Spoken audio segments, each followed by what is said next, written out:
Welcome to the Conscious Spirit. I'm Pam. I'm Nana. I'm Mari-Lyn, and together we are TCS, Everyday Psychics. So welcome to this answer portion. And as you can see, we brought in the lovely Nana. She is part of TCS. We just haven't had her on film yet because she lives in Europe. So Far away. well, yeah. So bringing her in can be on, with reactions or whatever. But we are going to figure it all out and get her in all of this more because she is amazing. And you've heard me talk about her. So, all right. We have a bunch of questions today. And we have all the names here to choose someone. A lot of names. We have a lot of names in there to draw from. A lot from. of names. Yeah. I want to be in the competition. I should put my name in. Sorry. Next time. Next time. And I Okay, just want to say that I'm so excited to be here with you guys. Super excited. And you're so amazing. So we're excited to have you. So excited. Yes. Should we just jump right in? I have half questions. Mari-Lyn has the other half. We'll just start asking them and see what happens. Sounds good. So let's see. Victoria says, congratulations on the growing sub. Thank you. We're excited. All right. So questions. In the Unholy Church video, talking about my tools showing up while she was getting a sense of the place. Okay. So she wants to know about the tools. How do your tools often appear to you? How was that experience for the first time? Ooh, that's a good question. And what do the tools tend to be? So that's the first. So you all just hang out. Let me answer this question. They actually have a few tools as well. So I'll kind of explain energetic tools. So good one. What Fred is showing me right now is, remember from the Muppets, the Swedish chef? And he's got stuff lying all over, but he has his measuring cups and his pots and his pans and his everything. Those are tools. That would be a baker's tools, right? So every person who has a job has particular tools that they use. And I love Muppets was how you got this. Yeah. Yes, the Muppets. Metaphysical, tarot cards are a tool. Crystals are a tool, pendulum, whatever. So everyone has their tools. So mine are energetic. And so what that means is I see them and then I use them to do whatever. So like if there's a portal, I typically don't see the portal first. What I see is my guidance shows me the tool that I use that closes down a portal.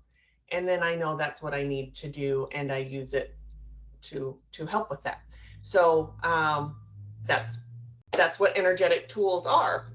Yeah. So there's one that almost everyone, I think, that's ever been to one of my meditations and sometimes in healings know about the triangle. Yes, right? So to help get grounded into clear energy, sometimes I'll see a triangle. Mari-Lyn, actually, I think you get an oval instead of a triangle. I have recently started getting an oval. Yes. So it depends on your energy and what's going to work best for you. And so anyway, the triangle or the oval shows up above the person's head, and I know what that means. There's a certain then protocol to use. So those are energetic tools. So, and they're fabulous. And that was a great question. Okay. And another question from her.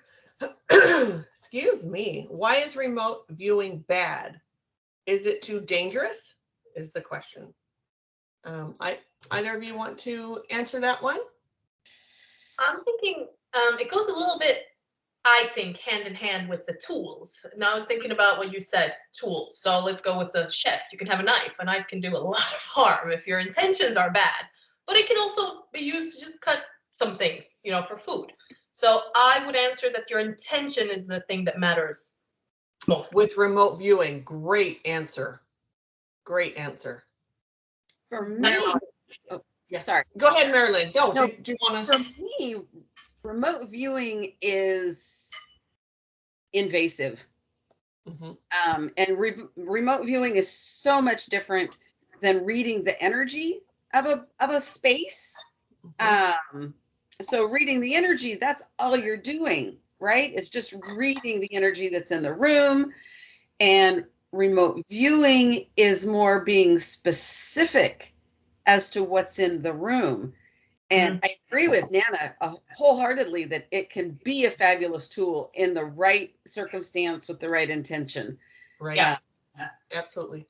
Mm-hmm. But with what we do, Yes. so I'll clarify this too. With what we do, we're going into whether it's so when we watch the videos, one of the reasons we don't do remote viewing, which I don't really do anyway. Same. However, we're going into people's private spaces. Even if it's a hotel or something, someone owns that and that is theirs. So going in without permission, and remote viewing was created, I believe, by the military to spy on other countries. So you just need permission to do that, and it just feels bad. And so dangerous? No. I think one of her is it dangerous? Depends on what you mean by dangerous, I guess. Like am I scared to do it or would I get hurt? No. But dangerous in, something I always say, if you aren't energetically sound, if you don't have integrity and you do enough things that steps over that boundary of what integrity is and being honest, right, Spirit will take your gifts. Your gifts will just go away. You'll start having trouble. It's you. Yeah. Some people call it karma. I'm not really big on that word karma, but you'll. I just want to add to that exactly what you said. Like, I don't want to call it karma either, and I like that you said that. Like, how could I pervert? Right. Yeah. But it's just the law of attraction. Not even law. I mean, the way I get it is, it's a mirror hologram here, basically. So anything we have on our inside in our being is being projected. So if you don't have integrity, I love that you said integrity, and then you have people start treating you badly and walking all over your boundaries and not respecting your space, then it wouldn't be so wise to ask yourself, why is that happening? Because you're doing the same thing. So if you do it with bad intentions or intentions to spy on someone or just to invade someone's space, right, probably your life will start getting filled with those types of people and those types of situations. So very good. Yes. Great point. With those intentions, definitely. Yes. And we try to, as all of our viewers know, we really try to stay in the higher vibration and stay in, love as opposed to fear. So, yes. Good one. Mari-Lyn, did you want to add anything else to that? No, I'm just agreeing. Yes, and yes. For those of you who may not know, as if you don't know by our videos how much I talk and how little Mari-Lyn talks, and then we add Nana to it, who is a talker as well. So we really don't want to drown out Mari-Lyn. So we will make sure, because I call her Nan. Sorry, that's my Nan and I can get yammering, and all of a sudden it's like, oh, Mari-Lyn's here. God, we feel so bad when it happens, but if that happens, Mari-Lyn, I'm sorry. Be very cautious of that. Blah blah. Yes. Blah blah blah blah blah. Oh, God, yes. I appreciate that so much. Okay, so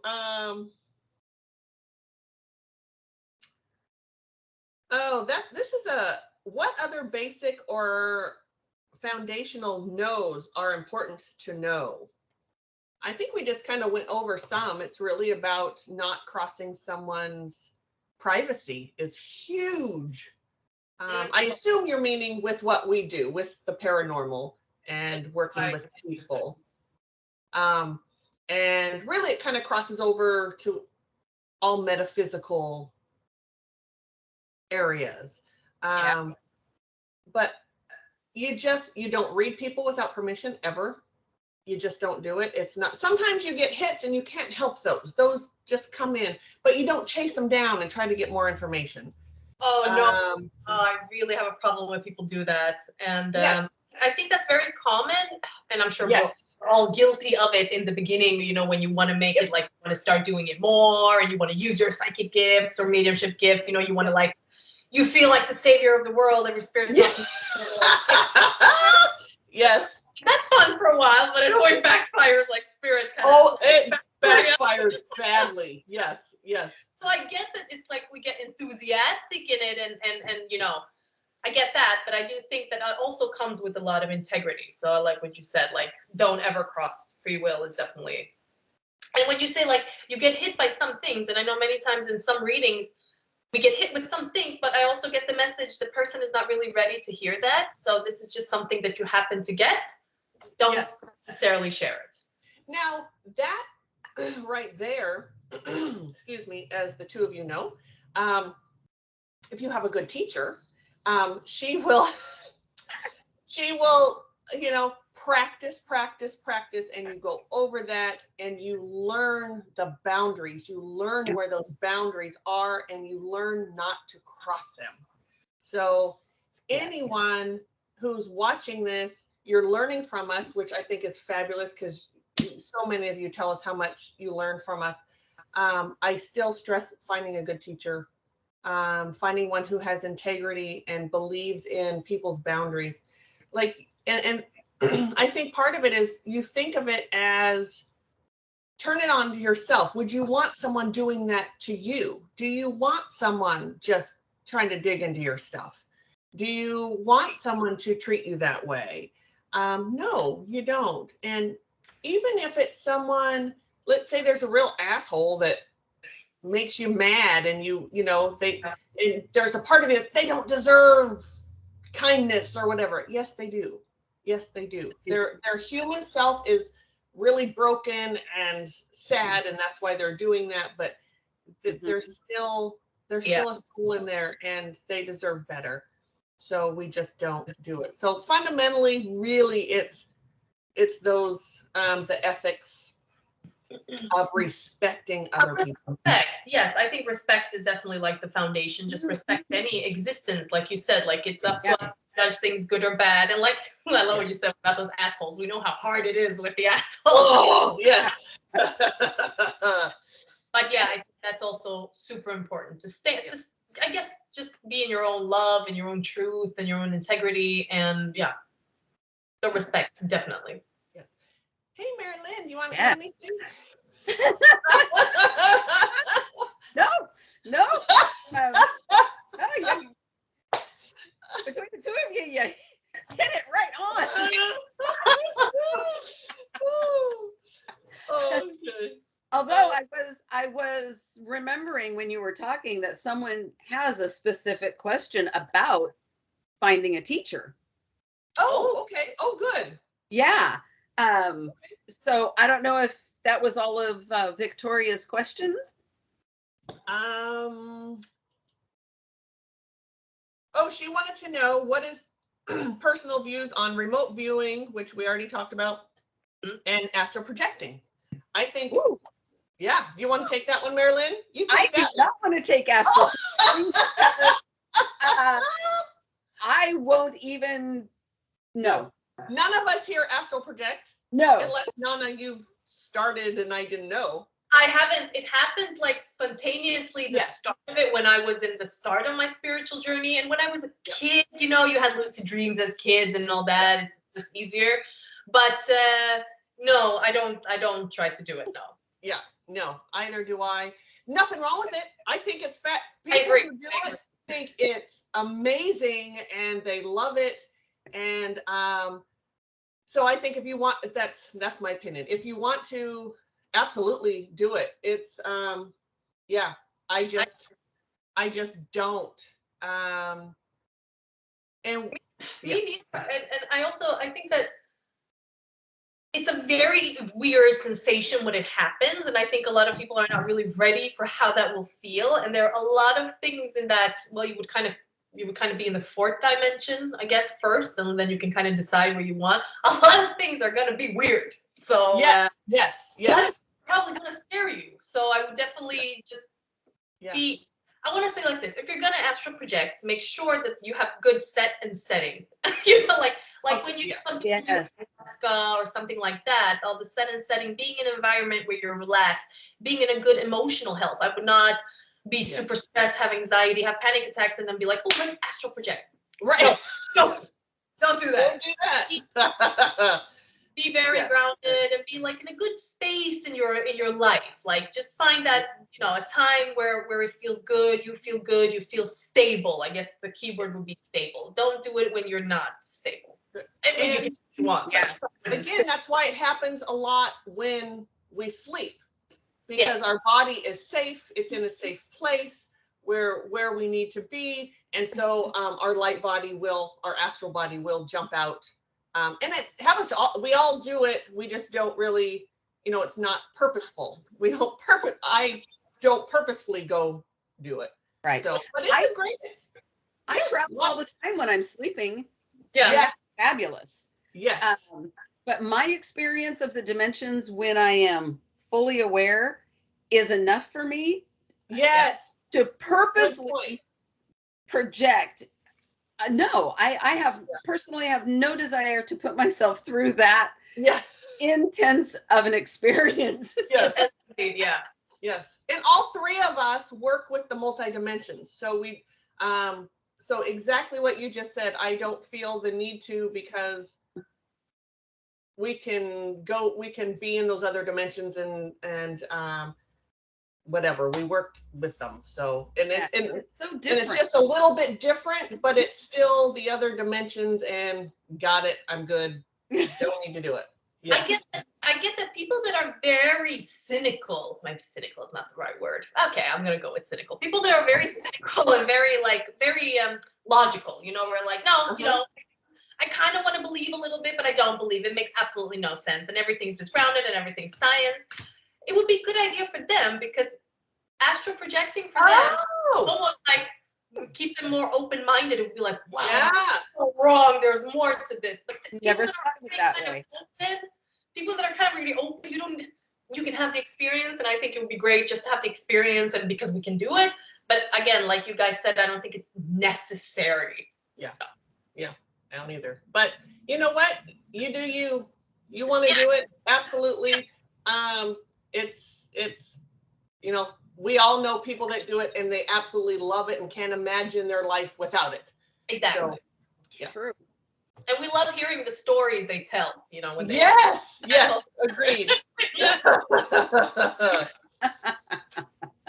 Okay, so Mari-Lyn, do you want me to continue, or do you want to ask one? Well, since you touched a little bit on teaching, Michaela says 1,000 subs. Woohoo! Congrats. Thank you. Thank you. And she is not surprised.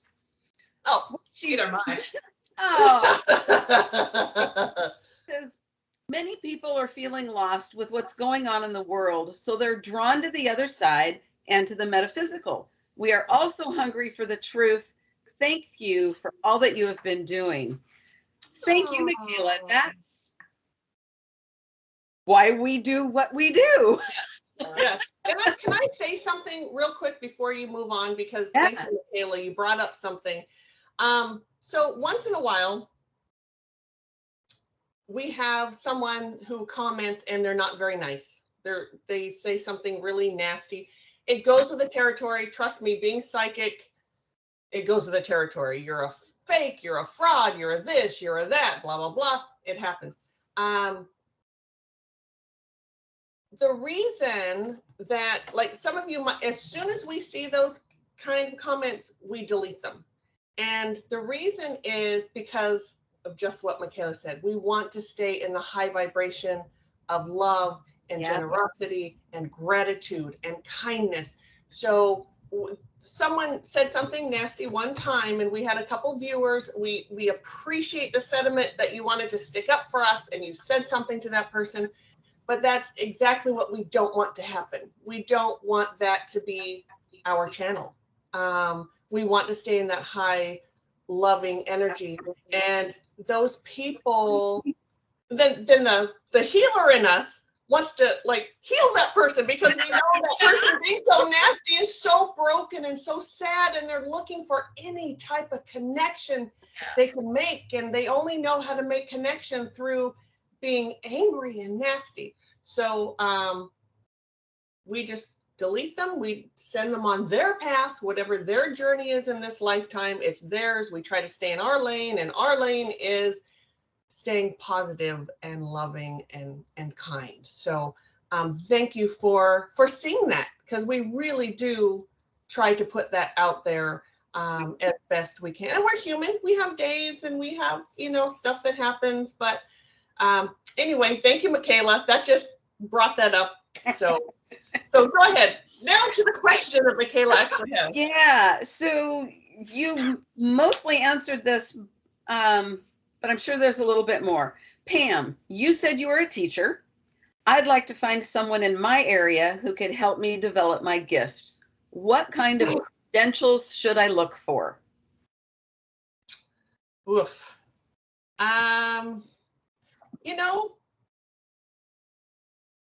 It's really, and we can ask you two this too, because you guys have had teachers as well as, I've been your teacher, but it's really just how it feels. Okay. So Fred is saying everyone's a teacher. Everyone. I have had some really, I have spent all kinds of money, and I go in like this one, it was a weekend thing, and I went in and I spent a bunch of money, and I left, and I was so mad at Fred. I was like, Fred, damn it.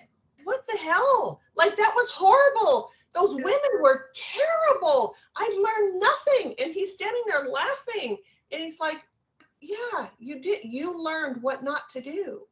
Yes. Like, oh, got it. Yeah, boy, did I learn what not to do. Like, I learned a plethora of things that weekend, what not to do, and how not to be a teacher, and how, sort of seeing both sides of what's this whole situation and the relationship. And there should be a relationship. So it's really who you connect with. And it's okay to start with someone and then change your mind, like, this isn't my person, leave. You do not have to stay. And I don't know about what credentials. I don't know if there are really any credentials other than, now this is going to sound like a real jerk, and I apologize for this, but someone who's too young hasn't been around enough.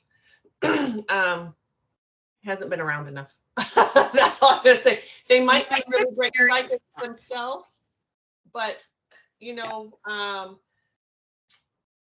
and you're always learning. Healing is a huge part of it. So I would like to see your teacher also be a healer. It's one of the things that I do is in a session, we come to a session, and I have you pay per session, by the way. I don't do a big lump sum, because then you're kind of strapped in. And so I want my students to know they can walk out anytime, that we pay per session. And what I like to do is, if we start a session that day and you're struggling and you're releasing something, or you need to talk about something, that's what we do that day. Then we do a healing and we talk to you and we work that out, because healing is development. When you heal your wounding and your trauma, even though there's many layers to it, each time you heal something, it opens you up to more gifting. So spirit doesn't leave you hanging. Our job is to heal, right? That's what our job is, to heal and to become healthy. So that's all part of it. So I think if there's some credentials there, it would be if you can get someone over well, see, in that even too, because Nana, I would recommend to someone, and she's not yet 40, but in the big picture of things, someone maybe over 35. enjoying it a while. And who's also a healer. So that would be the credential tech, not just a teacher, but a healer, and someone who teaches ethics and starts at the beginning, doesn't do remote viewing. So they're, yeah, I don't know. You ladies, please jump in because I feel like I'm talking in circles here. No, I mean, the question was mostly like, well, directed to you. So that's, I think you said basically everything that was on my mind, I guess. So I just to sum it up, find a teacher that walks the walk, not just talks the talk, because it's easy to be the teacher and then go home and not do the healing yourself and, you know, preach a bunch of things and give a bunch of advice, but then you never follow them yourself. And that's also a hypocrite. So I would not have a hypocrite as a teacher. Yeah. But I think, like you said, Pam, that's something that you're gonna, well, first instinct, the way you feel about a person, because you don't know a person, you know, the first minute you meet them, but also to like listen to yourself. Like if, like you said, if you, I think it's lovely that you pay for sessions. So you don't really like, you're not stuck to something if it doesn't resonate, because some people just don't resonate together, and that's okay. Right. So if you feel like this is not really your thing and something's off, then I would definitely listen to that and like choose something else. Absolutely. Because we do that, we doubt our own gut feelings and our intuitions. So, yes. Yeah. But someone with integrity, definitely. Yeah. Really? Just, you know, someone like you both said, someone that resonates with you, someone that shares your basic values. If you can tell that right off the bat, and sometimes you cannot. Yeah. But keeping in mind that it's your journey that you are trying to further, so you dictate who your teacher is going to be. Yes. Yeah. Absolutely. And you need to be true to what you need and what you feel. So learning what not to do, learning how not to be, can be such a fabulous teacher. Yes. Yes. Yes. Yeah. Yes. So now with both of you, oh, sorry. No, go ahead. With both of you, both Mari-Lyn and Nana came to me already like they were just these powerful psychic beings, and excuse me, so they really made my job easy. I just had to help them to sort of contain that and give them rules like this, and this is how you do this, and this is how you get more information, or is that information that you're getting, is it actually answering the person's question who's asking the question? And you know, so so it's really sort of just that containment, more than just teaching you. I don't know how to, but a teacher who can really hold space for you. And perfect. Yeah. Yeah.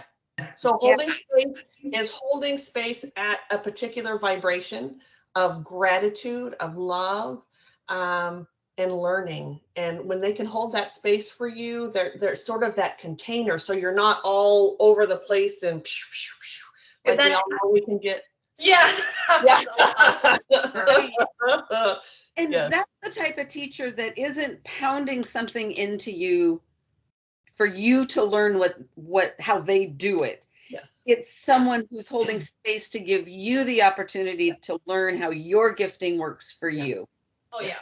And I love you did that a lot, Pam, because I think a lot of us, when we want to start like work more on our abilities, we think it's supposed to look a certain way. So if we don't do it that certain way, it's like we can't do it at all. So I remember it was very helpful that you just really reinforced that, you know, you do it your way and we're gonna develop the way you do it. So that was really helpful to be like, oh, I don't have to do it like everyone else. Yes. No. Yeah. Yeah. Everyone has different gifting. Not one of us is the same. Not one of us gets information the same. Yeah. So, yeah. Yeah. So, I love that. yeah, I hope that helps. Yeah. I hope so. She does have one other question. Okay. Do spirits perceive darkness, like during the nighttime? Paranormal investigations almost always occur at night. So do ghosts have some kind of night vision? Good question. Good question. That's an interesting question. It's very interesting. And no, I'm getting very clearly, no, I've never thought of that before. So I had to ask Fred, and Fred's like, well, she's right. I mean, paranormal investigations do typically happen at night. Yes. And for me, it was always just because it's quieter and it's easier to connect with the paranormal at night. But I know for sure that it happens all day long. Yes, and it does. And we've talked about this, that it does happen all day long. We're not as aware during the day because we're busy, we're doing things, there's stuff going on, just the world in general, your community, everything is buzzing and up, everyone's energy is sort of around, and so you don't notice it as much. Psychics, mediums, whatever, we see the energy a little different, so it really doesn't matter what time of day or night. Also, what I learned though from watching these videos is, I had never thought of it before, but one reason they investigate at night is for that reason, because things are calmer, right, and quieter, but also you turn the lights out and it's actually dark, and it takes off part of your vision. So then your other senses sort of open up. And although then they use the night camera stuff, but I still think it's that sensory deprivation. So you cut off one sense, your other one's heightened. Right? And I don't think that spirits, I guess they are in other realities, in other, like in this dimension, but in a parallel dimension, you know that better than I do. So I don't think they perceive the world the same way we do. So I think that, and I think darkness here is because, you know, the sun went down. So when I have night, you don't have night. So it's also a very relative thing and a very subjective thing. Night. And again, I think they see, because I would say that they, first of all, recognize our frequency and energy. They see that. Yes. And then they do us as like physical beings, and I think they just perceive it. But it was a very, very interesting question. I never thought of that before. Yes, very interesting. You learn something new every day. Yes, you do. Yep. And those were her two questions. So. Oh, okay. Thank you, Michaela. Thank you, Michaela. Great questions. Yeah. Great questions.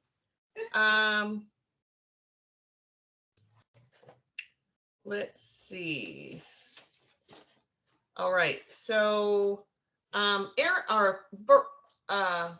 Victoria actually had more questions, but there were too many. So if we can get to them at the end of this, we will, but there's so many questions to get to. So we'll just kind of wait and see. Okay. Erin. Oh, she's one of our regulars. We have not. Hey, Erin. haven't touched with her, but we talk to her a lot, or she comments a lot. Regular. Okay. Hi, Erin. Yes, Erin. Congratulations on going over 1,000 subscribers. Woohoo! Oh, and special thanks to me for being grandma. Thank you. Oh, yeah. Oh, I know. Okay, so number one, is there a different feel that is noticeable with different types of spiritual beings? I know human souls can make the surroundings feel cold, and from personal experience, I know that pet spirits do too. What other things can let you know about their presence? Do angels feel different? Are they warmer, colder, or do they cause the different changes in the environment? Can they cause a strong vibration in the body sometimes? Fabulous question. Ooh. If I can just start. Yeah, you go, girl. I get again that that's mostly going to be up to how you perceive the energy, because not everyone perceives, like what you would perceive as cold. Maybe I would say, "Whoa, it got hot in here." So It happens all the time. Yeah. Yes. Time. All and the it's time. still the same energy, the same like entity or whatever, but we perceive. And some people are so physically like they could have a full physical angel right here. They feel nothing. Right. Nothing at all. Nothing at all. So Yes. I would say it has a lot. It has like to do with you as a person. Mhm. Now me, I get an angel next to me and I'm like, all, ah! Here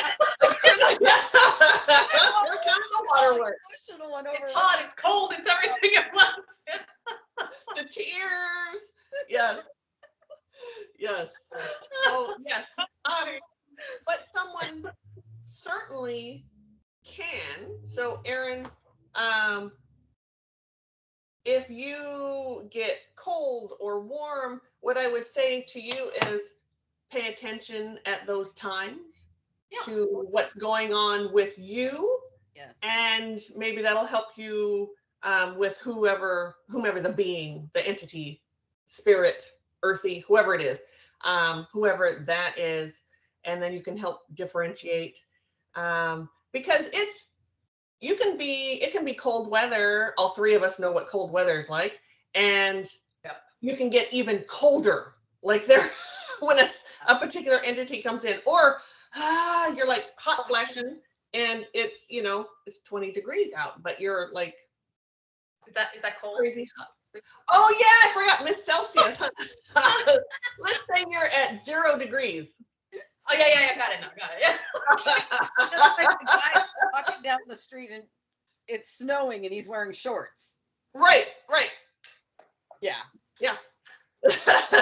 Those crazy people. And I also know sometimes, sometimes I encounter spirits and I don't like the sensation where it feels like I get anxiety. It's like it gets too hot and I get claustrophobic, but that's not the spirit. That's just my reaction to the spirit.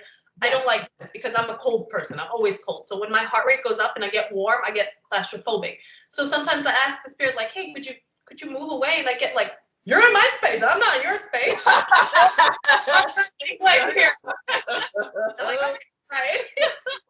Got it. Thanks. Yeah. But you still need to back up. Yeah, it's a random spirit. Maybe, sometimes they just kind of walk through. They're just there. And they're like, look, I'm not looking to talk to you. I was just having Oh, that's funny that happened.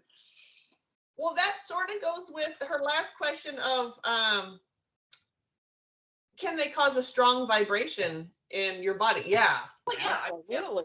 And everything is vibration. So even the cold, the warm, the feelings, the emotions, the thoughts, everything has a vibration to it. So absolutely. And some you feel stronger than others. When Fred comes in, it's a very soft feeling. And I know he's there. Archangel Michael, on the other hand, those are two very extreme. Archangel Michael, it's like you get almost pushed over because he's just so powerful. So yeah, and that again, that will help you with who the entity is too by that vibration. And absolutely to perceive that vibration.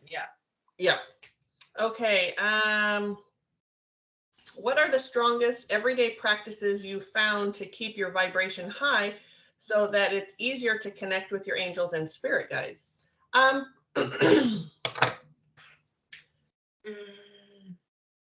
It changes over the years. The more you do this, the more the really quite easier it gets to connect with them and to keep your vibration high. The more you heal, the higher your vibration is throughout the day, every day. Does not mean that you don't have, all of us, we dip down into the fear, less likely you're going to feel your guides, and we all do it.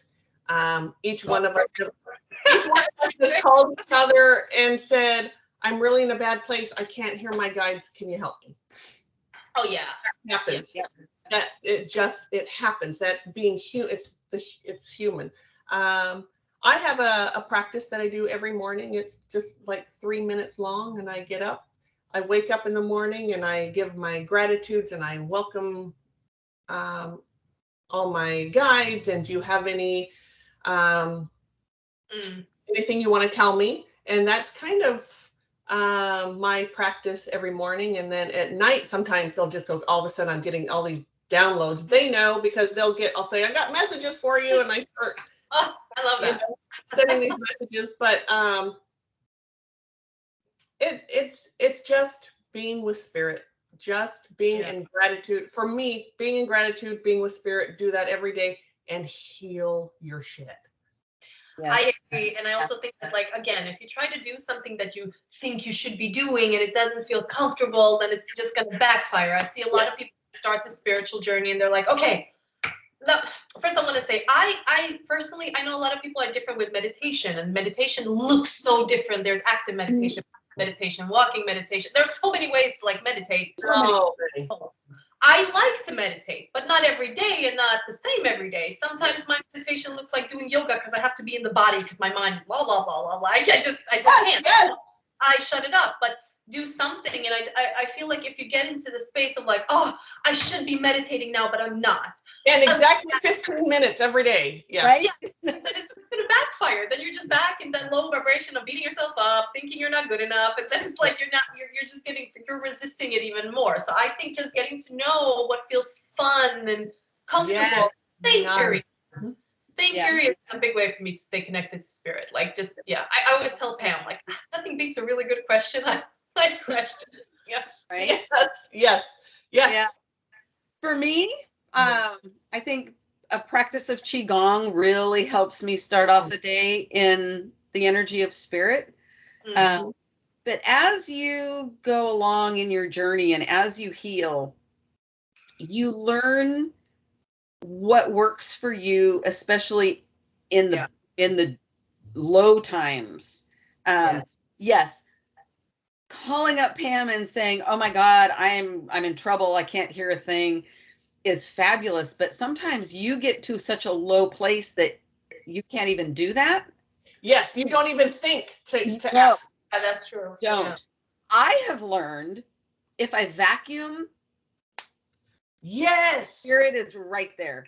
Yes, that white noise, right? Yeah. Yep. Yeah.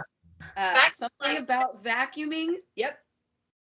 Something about vacuuming opens me up. It doesn't matter how low I have gotten in my vibration.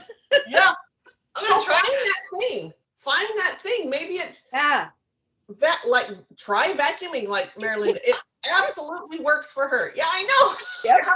So and I wonder if it's the vibration of the vacuum that kind of shakes me out. It's got a really heavy vibration. White noise too is like very calming. And that reminds me, I love sound healing. I love putting on different frequencies, binaural beats, music. My drum. Tuning fork. I love tuning forks. I need to buy one. I don't have one. I love because I'm super sensitive to sound, so I know that that's instantly going to change my mood. But it's the same thing if I listen to a sad song. Oh my God.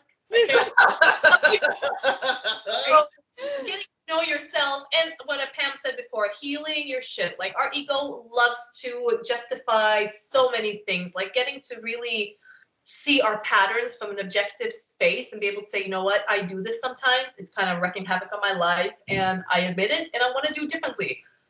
Yep. It's super important because we make up all kinds of excuses. The ego hates feeling that sense of like, oh my God, I'm going to lose myself. And the more we work on that, the easier it is to like connect to spirit, basically. There's not as much in between, so to say. Yes. Yeah.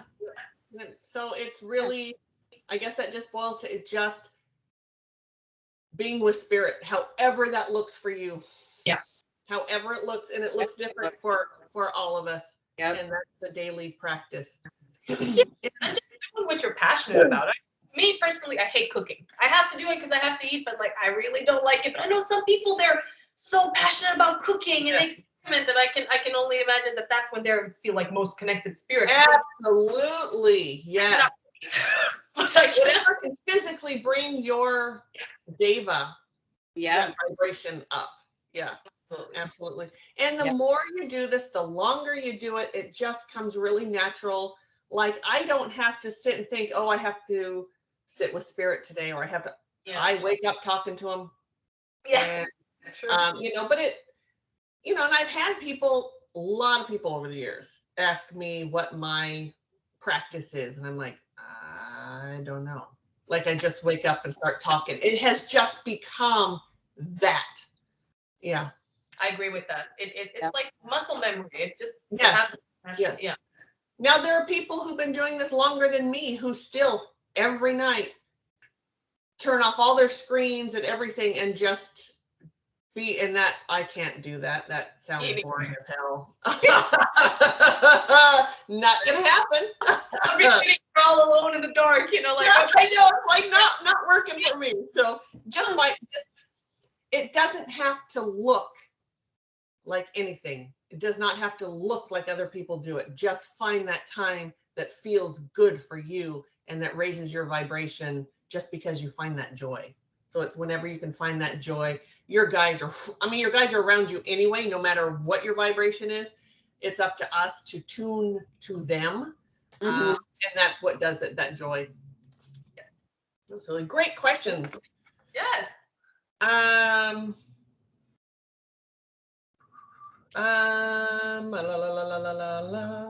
know that humans can only reincarnate as humans. Is it the same for animals? Dogs always come back as dogs, cat as cats. So my personal belief is that we don't cross species. Other people have different opinions on that. They think you could be a human one life, you can come down as a dog the next, you can come as a what. So that's really, because I have said that on a video. So Nan? Did you say ma'am or nan? Nan? Nana? Yeah. I get that. I've asked this question before with spirit. I guess that it's very complicated, like thinking about things from a human perspective. Yeah. It's hard to translate some things. What I got, to just sum it up, is that you can, but you usually won't choose to do that. Yeah.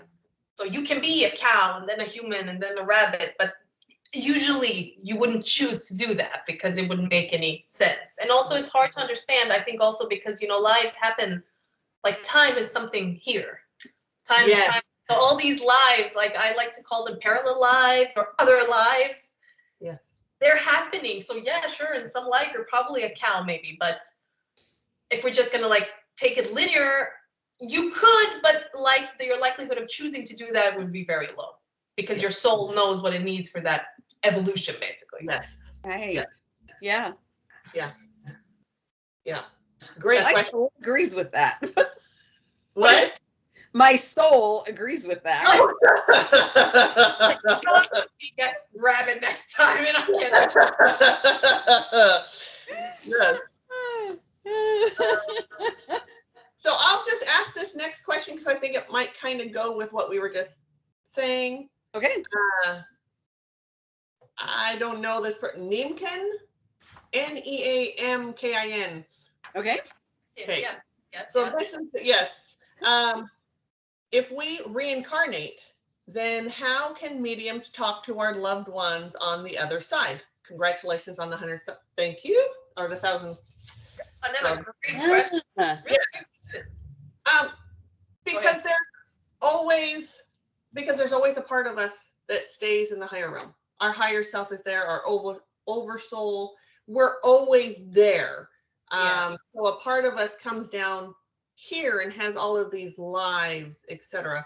But that's how a medium can. So like right now, obviously I'm here in this life.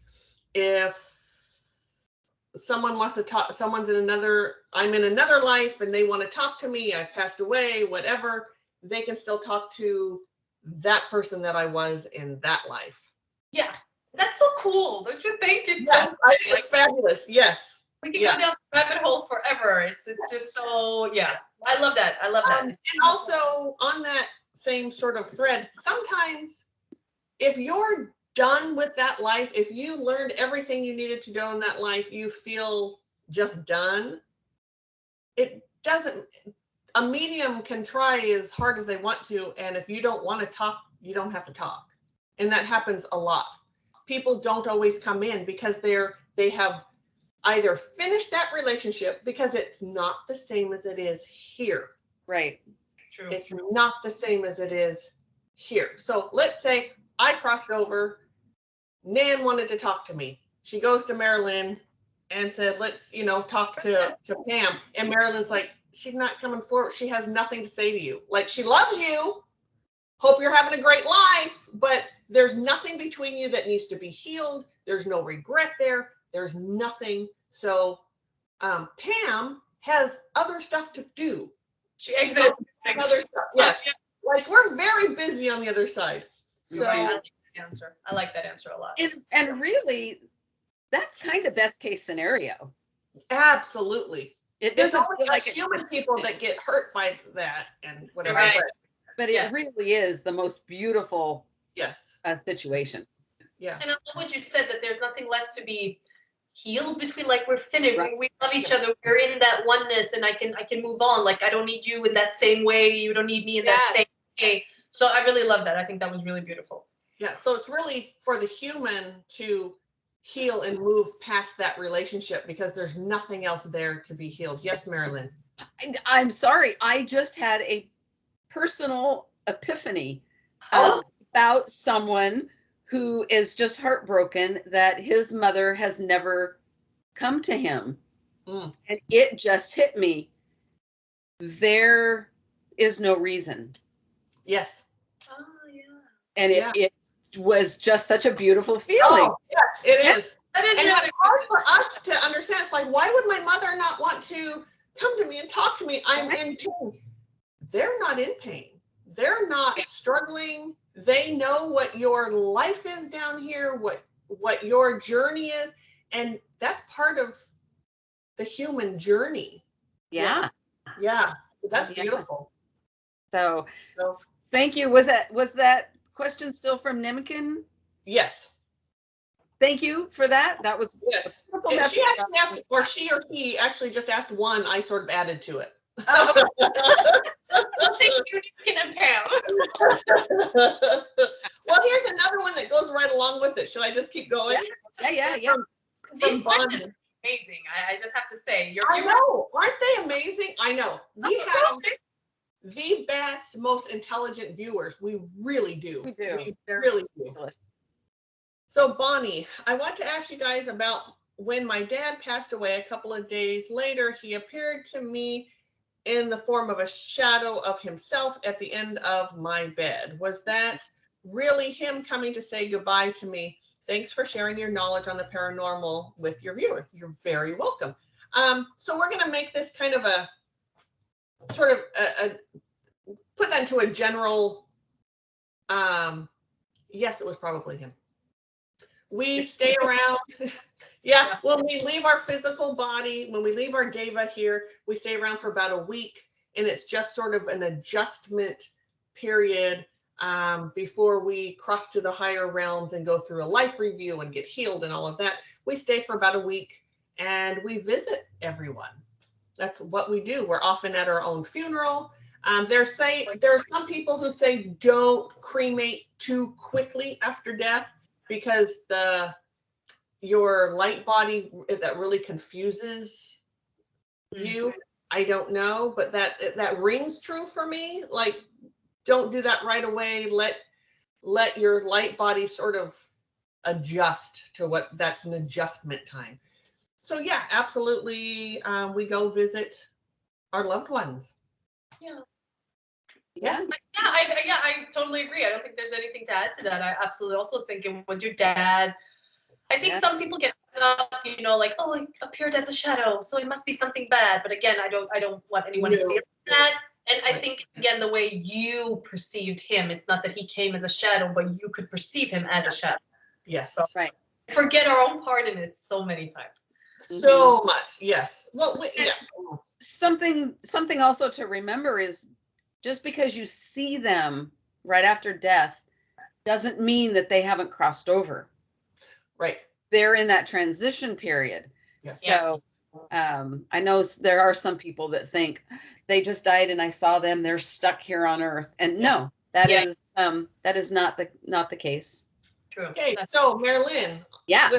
with what you're saying, Tina asked, do we go to heaven right away? Thank you, Tina. Thank And you, thank you, Tina. Bonnie. Yeah, so that would answer That, yeah, Tina. that question. would. That would. Well, about a week or so. Perfect. Yeah. All right. Great question. I came to think about this Swedish song, which has nothing. When you said heaven, there's this Swedish song and where he sings like, "Can you bring your dog with you to heaven?" And I always think that's so pretty. That is sweet. People who are such animal lovers. Yeah. Yeah. I think you might. All doggies go to heaven. Yes. And I think those of you who have had lots of animals in your life, you have that whole menagerie waiting for you. Plus the animals from all of your lifetimes. They're all just up there waiting. What a jungle. It has like a zoo up there. Okay, next question. Well, this is this is about spirits coming to visit us. So this is from Brittany Moreno. I worked with Brittany, and Brittany wants to know if when her and I worked together, did I ever have spirits talking to me while at work? Oh, good question. This was during a time before I had fully embraced my gifts. I was still ignoring them, and the answer is yes. Yes. Yes. Just ask Mari-Lyn's husband how often they were visited by spirits, and yeah. And she also, I'm just going to kind of summarize her questions. Because Brittany, you're fabulous. You had a lot of questions. She wants to know about spirits or ghosts just talking to us randomly throughout the day while we're out in public. If we've ever randomly stopped someone to connect them with a spirit, and what kind of a feeling do we get when spirits come to us? I'm going to say for me personally, I try not to be open when I am out in public. Yep. I've never just randomly stopped anybody. For me, that feels like it's none of my business. Right. Stay in your lane. Yeah, stay in your lane. I did have one instance while I was talking to someone out in public, just a random person, and she happened to mention her father had passed away recently, and I blurted out, "Did you realize that he's standing right behind you?" And her response was, "I'm not surprised. He's with me a lot." I love that. Yes. Yeah. So that was a really heartwarming experience. But for me, generally, no, I do not stay open when I am in the general public. It's none of my business, and I don't feel like it's healthy for me to do that. No, it's not healthy at all. You pick up and okay, here's another teacher moment. Yeah. I teach my students, don't do it. It's you don't need to be picking up all of that energy, and it's so, and as a collective, it can really be low. The vibration is so often so low out in public. You don't want that in your body. You don't want to be open to that. So we never like close down complete. It's not like turning it off, but you turn the spigot down, and so you don't catch all that stuff. So I absolutely agree with that. And I think, again, I know I keep talking about this intention, but if you just have the intention that I kind of just say in my head when I feel it gets too much, you know what, my office hours are closed. And that's just bad. I love that. Yes, love I didn't make that. that up from some website for a long time. I don't remember the stores. I just want to put that out there. But just to state simply, it doesn't have to be an aggressive, get out of my way energy. No, I would do that. But it's just a simple, it's not the time for me right now. I'm not, Right. Because we control, it's about us. We control the spirit world. They don't control us. Yeah. Yes. Yeah. And I've also noticed lately that many times people, when they are sensitive and they don't know they're sensitive, they're just, when you start out, something's going on. A lot of people have a tendency to pull their aura in out of anxiety. They think that, if you can just So what happens then usually is that you feel it even more. Because if you're not occupying your space, space is occupying your space. So very good. Go into this like, oh my God, I'm so overwhelmed by everything. So automatically what has to happen is you being overwhelmed by it because you already decided that that's the reality. And it's super hard to not do that. I get that. We all been there. We all have those days ourselves when we're just like, oh, you want to hide under cover. You think it's too much. But I think it's learning again to stand in that your own power, like you said, Pam. It's up to you. It's your power. You know that. And, then your aura kind of becomes very clear and you get to decide more over it, I guess. Yes. And where your aura sits is very important. Where inside of that aura you are, where your light body is, all of those things to stay grounded and present. And your your bubble of energy is a certain width around you equally everywhere. And you're absolutely, so when you stay that way and you stay in your bubble, and it's a healthy bubble. Yeah, that's what keeps all of it out. And but healthy. Yeah. Absolutely. I can't stress grounded enough. I can feel a hard time being grounded sometimes, but I know when I do, it's like it's a game changer. Yes, really. So game changer. Absolutely. And not everyone knows what grounded is. People talk about being grounded all the time, and they really don't even know what exactly that means. So a little, Pam, can you share a little what grounding is? No. And this also, I will set, and I'm also going back to a teacher. They have to believe in grounding. So that's another sort of requirement for a good teacher. They have to believe in grounding. It's what keeps our body devas safe. It's what we get clearer messages. Excuse me, when we're grounded, we really stay in our own business. And so grounded is super important. So what grounded means is we have our energy. We are, someone, I don't remember who it was, one time said that we're kind of like a reverse, like an iceberg. You only see 10% of the iceberg and 90% of it's underwater and you don't see it. That's kind of how we are, but that 90% is our spiritual bodies.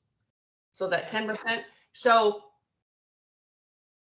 we're up, we're out, we have body, we're always leaving, we're not grounded. So energetically, we're off in other places all the time. We're out of our body more than we're in our body. So it's bringing all of those energetic pieces and bringing them in to your body.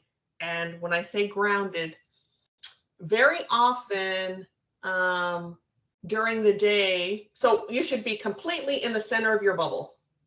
And that bubble goes underground and it connects to Mother Earth. And that's when you're grounded. So if I were to call in my team right now and ask to ground everyone, I know. But it's making sure that energy is what I call a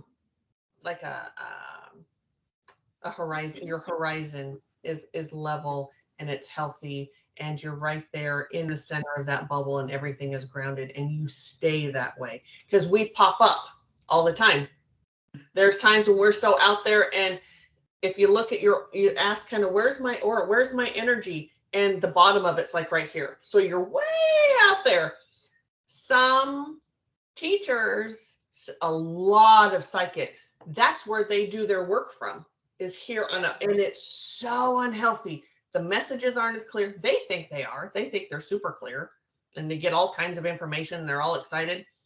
Not nearly as good as when you're absolutely grounded within your bubble. So being grounded is your energy is completely balanced with your physical body, and you are present and here, and you're not flying all over the place. Yeah. I hope that made sense. It made sense to me. Okay. We'll find out if our viewers are like, what the hell is she talking about? Yes. reading. I just got also that I want to add, because I know a lot of people, they went through a lot of trauma that had to do with the body, and a lot of people don't feel safe in their body. So a very common coping strategy is to dissociate and to just leave your body. And I just want to add to them, if you feel it's really hard to ground, start by trying to feel safe in your body, and from that safety, slowly but surely ground. But if you don't feel safe in your body, it's going to be like every time you get grounded, you're going to get panicked instead. So yeah, but it's also what we call spiritual bypass. So we choose not to heal the trauma, so we just spiritually bypass by going out of our body and just staying out. Yeah. It's all about healing. We are here to go through trauma as children, teenagery, to not deal with it for a while and then deal with it. But every one of us is meant to heal our wounding in this lifetime. That's what we're meant to do. And when you don't, you come back another life and do it again, which we all have stuff from other lifetimes that we've dragged with us that we're still trying to heal and get ahead of. Yes, you repeat the same patterns. Yes.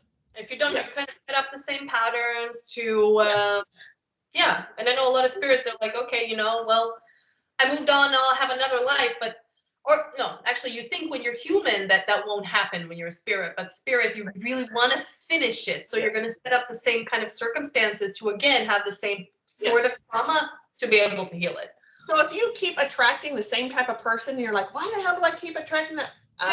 Because there's some wounding there that you haven't healed. And once you heal it, you will attract the right people. Oh yeah, I would definitely, that's a very good that you said. I would definitely pay attention to those patterns that keep repeating. Yeah. Well, you're the one that said patterns, so that's, that happened to me a lot for the same person. Yeah. All right. Oh, all right. Well, Brittany has a lot of questions, so hopefully we'll have time to come back to some of them. Okay. Thank you, Brittany. Hopefully we get back to some of the questions. Mm-hmm. Okay. So these are all, looks like we have several people asking about sleep paralysis. We have Sienna, I think. I'm not sure. Sorry if I don't. Sianne. We have a Jawan. We have a Carissa. And they're all asking about sleep paralysis. So I think they're all similar, but let me go ahead and read one.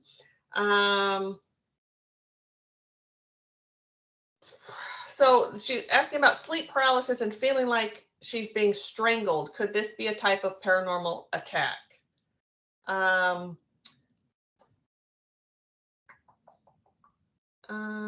So she's really curious about about feeling like she's being strangled, and what is that? Is that sleep paralysis? Is that a paranormal attack? The worst part was before I woke up, being strangled was the old ugly man with rotten teeth appearing and told me not everyone is a saint.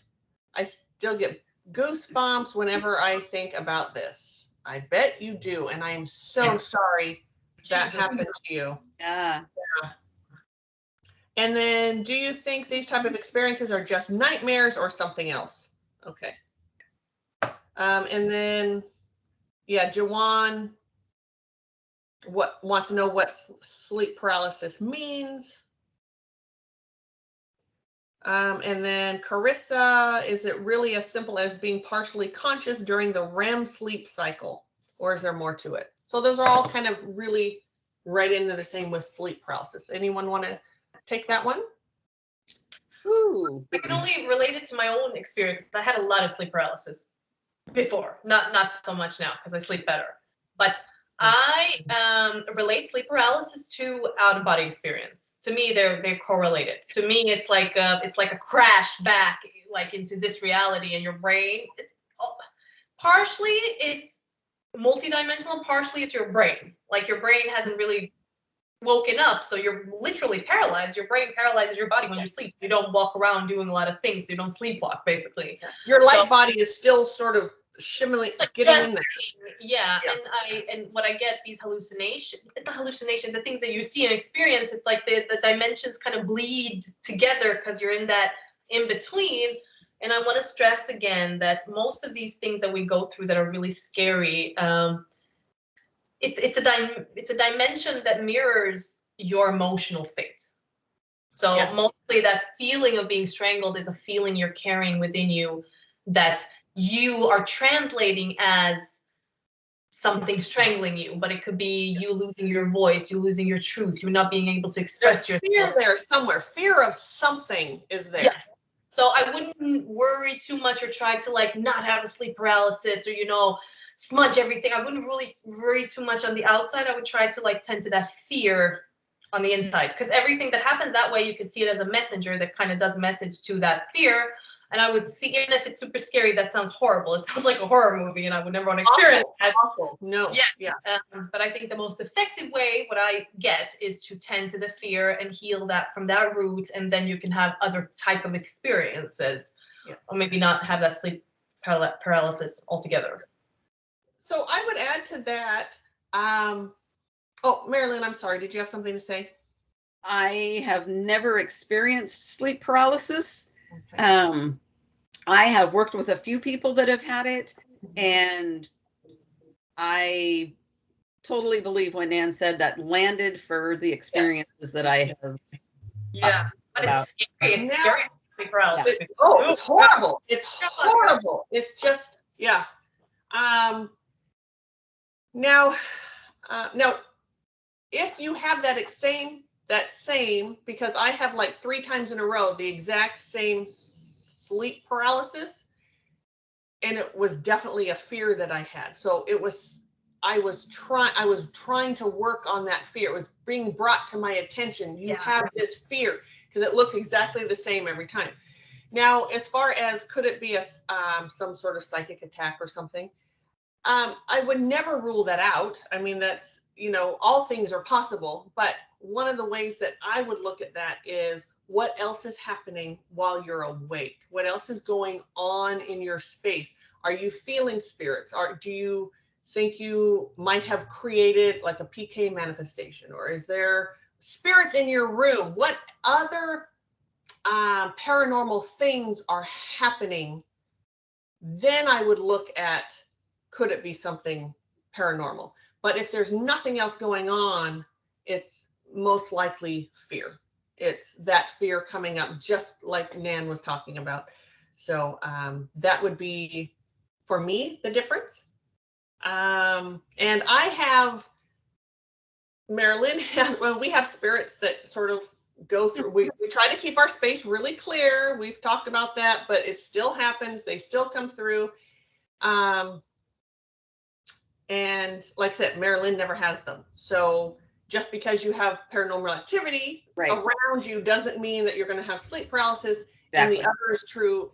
They don't always go together, but pay attention to what else is going on, not just that one specific thing, that sleep paralysis. But I'd always go to fear with sleep paralysis first. Yeah. You're not quite back in your body yet. Things are, you're trying to wake up.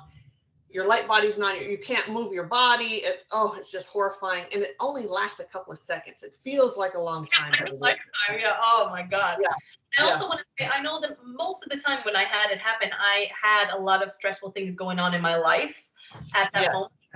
I remember when my grandmother was really sick and on her deathbed, I had a lot of it happening. I could wake up with panic attacks because I couldn't really, I woke up, I didn't even know what I was. I don't know who I am, because it happened too fast. But I could tie it into the like adrenaline and stress and sadness and anger and everything that was happening in my everyday life. And I think that fear and that stress kind of just manifests itself in my sleep. So pay attention to all of that stuff too. How much stress is going on in your life? What is happening? How you're feeling when you go to bed? Are you relaxed? Are you not? All of that stuff. And I also want to say, getting out of a sleep paralysis, this is going to sound like, the more time it happens, the more time you learn to recognize what it is, and you learn to just kind of keep calm in that panic and tell yourself, wake up, wake up, wake up. Yeah. And you don't stop saying wake up until you wake up, basically. Yes. Yes. Whew, it's awful. Okay. Fuck, I'm so sorry about all that. Yes. Oh. Oh, I have another. Is this real quick before we move on? Yeah. So, T-Rex. I love that. Congratulations again on our subscriber. Thank you. She wanted to know about is astral projection real? Yep. Yes. And when can we determine if a person is astral projecting or just dreaming, or are they both the same? They're not the same. We've talked already quite a bit about this, but astral projecting, if you purposefully do it, you absolutely know you're doing it and it's not a dream. Oh yeah. But we all astral project at nighttime when we sleep. We all do it. We all jump out and go. Dreaming is our physical body, is the stress in our brain just sort of vomiting at night, is really kind of what that is. So it really, pay attention and you get to know the difference between what is like messaging coming through, what is when you were astral projecting, and then what is sort of this vomit that happens from your brain. And usually the weirder they are, that tends to be your brain just vomiting. I don't know how to, one of you ladies might know how to explain sort of the difference. It's just getting to know, it's just paying attention and what's going on in your life. And say dream always about your inner being, like yes, processing yes. things. And all of it, if you're remembering it, there's something there to remember. There's something there to think about. So really, is there a difference in the big scheme of things? It really kind of doesn't matter. Just look at what's being said to you. Look at those messages. And again, it's about healing. It's about fear. Yeah, we always come back to that, but that's always come back to healing. It just does. That's what we're here to do. And Spirit's constantly poking at us to get our shit together. Yeah. We don't, it's gonna come up in different ways. You're gonna be more stressed, more triggered, more reoccurring dreams, more nightmares. And many times nightmares is a way, because a lot of people, when they don't process negative emotions in waking life, nightmares is your way of processing negative emotions. So it's a good thing, but it would be very good to try to process that consciously when you're awake. Yes. Yes. Okay, one more question about astral projecting from Carissa. When astral projecting, is there a possibility of someone to lose their silver cord? No. If so, what kind of circumstances would make that happen? Would that be a physical death, mental death, or neither? Very good question, Carissa. No, you don't lose your silver cord. There are people out there that talk about that, and it's just fear. Again, it's with the fear. There are people that are really scared of astral projecting because you could go to some other dimension and there are things that are going to hurt you and kill you and follow you back and everything. Take a deep breath. Those of you who believe that, relax. It's again in your intention. It's how you go into it. If you go into it positively with love and in that dimension, that's where you're going to stay. And you never lose your silver cord. I see that differently. I understand the concept of the silver cord. It's what connects us to our bodies, to our higher self, to our light bodies. They're all sort of connected by this silver cord, and it can't ever go away. No, I absolutely agree. Yeah, I think it's a lot of fear, but I do think if you strongly believe in that concept, you should definitely look to change that belief before you try to astral project. Oh, very good. Yeah. Because you're going to probably astral project and be scared shitless because you believe that there's a possibility that something can just snatch your cord and you're going to die. So I wouldn't do that unless you want to have a big traumatic experience. Yes, absolutely. Then I would definitely very good. Astral project. Yes. And like attracts like, remember. So if you're in love, you're going to attract love. If you have fear, you're going to attract the fear. That's what I mean. Yeah. So Hey, great questions. And Yes, I like these. I know. I'll tell you, best questions ever. So is this a good segue into shattering? And Oh, do we have a good question on shattering? so we have Kristen Ordonez. Yeah, I don't even say the last name. Yeah. So, I can never get them right. She says, you've mentioned souls being split in previous videos due to trauma. Is it possible to heal that part of the soul and have it rejoin to be complete? Mm-hmm. Is it possible in life if you recognize a part of yourself is somewhere else? Say that one again.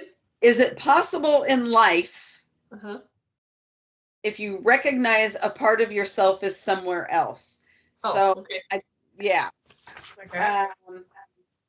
And and is it possible in death to rejoin that? That's okay. All right. So this is a really in-depth question. I'm going to start. Well, sorry. Does anyone else want to start? I'm still trying to. I'm still like thinking about the question. Yeah. So most of your questions are actually soul piece questions. A soul piece is different than a shattered piece. A soul piece comes from some sort of trauma, fear, always the fear in our life, and something happens. There are some cultures that even believe if you're just sitting there doing something and something a loud noise happens and you startle, that you'll lose a soul piece at that point. So there are some cultures and beliefs that we lose soul pieces like constantly. And we've talked about it. Our soul, I have a shaman friend who says our soul looks like a piece of Swiss cheese with all the holes in it. And we're just, as we heal, we get those pieces back. So when soul pieces being gone, or us hiding those soul pieces, us not having them, even being shattered, all of that is within this dimension. Yeah, sort of these lower dimensions. When we are crossed over all the way in heaven, we don't need those pieces. There's no reason for those pieces. We are so above all that, and we are completely whole when we cross over to those higher realms. It only comes in effect when we come down into life. And so a soul piece, we have trauma, something really bad happens. We will take a piece of ourselves. We don't know we're doing it necessarily. Take a piece of ourselves and sort of hide it away. And that's part of the healing process. When we heal, we can bring those soul pieces back. We either know it, through like multidimensional energy healing, through shamanic healing, you can actually go on a journey to get those soul pieces and bring them back. Or by healing, talk therapy, regular energy healing, whatever, through that healing, they will just come back. So it kind of depends. Do you want to do it before, after, whenever, and get them back? Shattering is a little different. Now, shattering we see happen with severe mental illness. And it can happen during life, like dementia. It happens with dementia. You shatter. And then it can also happen again, which we see it a lot when someone dies. It's a really traumatic, very traumatic death, and you shatter at the time of coming out of your body, and you'll shatter. So I guess it's when you're crossed. No, you don't. When you're all the way crossed over, you don't need any of that. It's when you come back into life, and that's why we talk about sometimes like going back to our past lives, which are not really past, but these other lives, and to heal that stuff is to get all those pieces back. I'm not sure if that answered the question, but that's what I have. Either of you want to add to that? I think you said it pretty well. I mean, yeah, of course, there's a way to heal these soul pieces. And I heard from someone They call it like you can heal in a masculine way, which is more like this talk therapy. You do the mental you look at the patterns, you're trying to change the patterns. It's very active. And then there's the feminine where you actually process the emotions, because most of the time when you get stuck somewhere in a past trauma, it's like in that frozen state. It's too much to handle. So you're frozen because you haven't processed the emotion. So some traumas require you to do that, and it sucks because it's really painful at the moment, but it's like a growing pain. It hurts now, but it's gonna help. Oh boy, is it better later. Because otherwise it's just this prolonged pain of just, I don't know, just a life you don't want to live, getting triggered all the time. Yeah. There's always something kind of missing. So it would definitely take a few days of crying and like, and then moving on. And some traumas require you to do both, where you have to do that emotional processing and the talking and the changing of the patterns. Some traumas are as simple as just changing a belief, and that. So and all of those, I'm going to interrupt. Sorry, all of those are a lost soul piece coming back. Every time you heal, that piece comes back.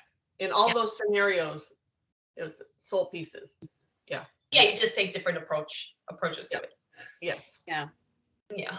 All healthy. And did we answer those questions, Mari-Lyn? Do you think? I do have something to add about in death of reclaiming a shattered piece. I have had the experience of helping someone who did cross over, but they left a shattered piece behind. So it is possible. It is possible to help that person who has crossed over reclaim that that shattered piece. Yeah. Not as common though as like what you said, Pam. They come back in another life and regain those pieces. So what I'm getting with that, Mari-Lyn, Fred, is so when we cross over, we have, like if we have unfinished business with a person, what we take with us when we die is regret. Mm-hmm. So if there is regret in something that we've done, when we're in those higher realms, we want to finish that off. We want to finish the life clean. We want to heal as much of that life as possible. So when we come back to another life, we don't have to struggle through it again. Sometimes we choose to struggle through it again because we really didn't learn enough. We need to keep going. But like you said, so you're up here, you don't need it necessarily, but when you come back down, you're going to need it, or possibly. Right. So you can continue to heal that and bring those shattered pieces back. That's what Fred's telling me.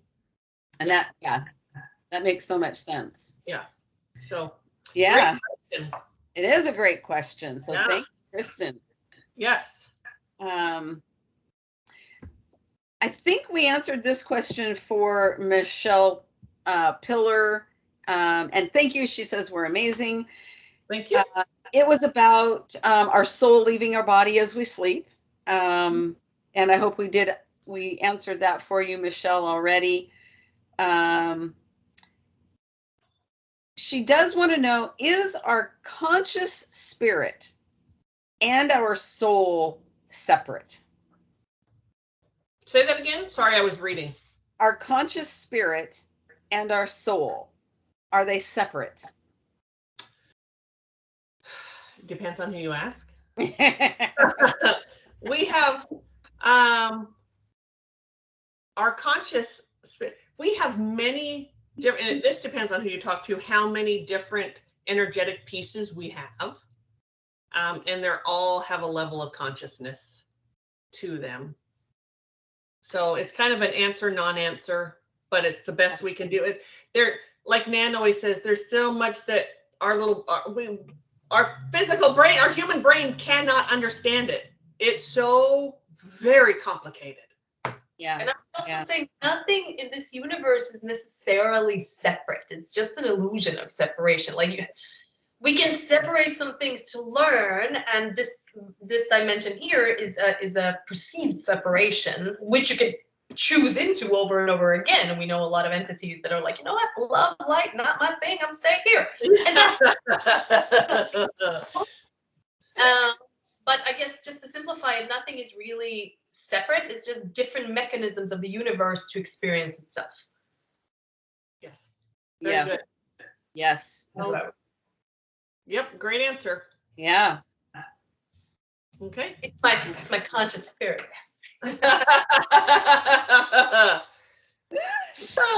Is there more to that one, Mari-Lyn? Nan said it so much more beautifully than I was going to. I was just going to say our conscious spirit is part of our soul. Yeah. But yeah, I love that. That's one piece of the bigger picture is how I see it. Yeah. Yeah. Yeah. I see it that Nan said it though. Yes. I see a little bit that the spirit is the mechanism that kind of gives animation to life, if that makes sense. Yeah. That doesn't really make sense in my human brain, but for some reason I wanted to say that. So, yeah, Yes. but they work together like everything else, basically. Mm-hmm. Yeah. Okay. All right. So, do you want me to ask one, or do you have something else, Mari-Lyn? Someone to ask something. I have a whole new topic. Oh. Okay, I think this. Well, then we're gonna go on because I think this one might go. Well, there's a lot of earthbound questions here. So should we stay? So Yeah, let's stay there for. Okay. Yeah, let's stay there for a minute. Roxanne, congrats. Thank you. How does someone get earthbound? And can someone in your family or friend at the time of death help you to cross over? So yes. So I'd like to, I guess, help them cross over. People really don't need help crossing over. What's coming to me is the part that needs crossover is if they're super scared and they don't know what's going to happen for whatever reason they're scared. There's many reasons, and this goes with becoming earthbound too. Fear is going to keep them here, and not always. Spirits, your family members, your guides, all come around you at that time and show you that love, and they pull you in and take it. It's people who are super scared. They're scared they're going to go to hell, or they are super attached to something in this lifetime and they just can't give it up, and they're just like this monofocus on that thing. So what you can do to help your loved ones cross over is to tell them that this is hell. First of all, there is no place that's going to be hell. Certainly being an earthbound spirit is not fabulous, but that, God, usually it's because you think that God is some revengeful being, and God is not a revengeful being. It's all about love. And when you cross over, you get healed, and you don't have these human worries. You don't have this human bullshit. And so just to remind them of the love and the healing and the people who are there waiting for you, and that this was just a temporary lifetime, and you get to go now to this amazing place, and everything that you've done is forgiven. Everything, all forgiven. And if you are stuck with this cup here, like your mono is, you can have 1,000 of them, and they're all even better on the other side. Like, come on. Yes, like just speak to them that it's all about love and forgiveness, and you don't need this thing there, like your house or whatever it is. Everything is better there and to go. So that would be how to, you can help them that way to cross over. But most people, it's very few that actually get stuck. It's very few. We just are more aware of them because of all the ghost hunter things and whatever. I agree. I know the only thing that I can relate it to is like if someone is scared to cross over because they think that they are very needed by a person, that yes, that's a huge one. So helps them to kind of release that resistance. And I also want to add that with what you said, revengeful God, I just want to remind us all that most of the time we project authority figures from our human mind onto God. So if we had very strict parents, or we come from a culture where it's very normal to get punished for doing something bad or wrong, automatically we will project that on God. So I would say again, it's because God the Father, and we're that's not it at all. No, No, I would again examine those beliefs. Is that true? Does that even make sense? You know, like just No. beliefs, they don't make sense half of the time. It's like, what? Yes. So yeah, no, I agree with what you said. It doesn't happen as much as we think it does. Yes. Right. Yeah. So that's how we become earthbound, and that's what we can. I think we answered that question, unless there's something else we have with becoming earthbound, but it's just being too. Yeah. It's the fear, The fear, the attachments. super materialistic. Yep. Sometimes. So, yeah, it's just really attached, I guess. Yeah. Unfinished business can keep someone Yep. here. So I guess in helping a family member, if they're able in their last days to, freely communicate, just allowing them to tell their story,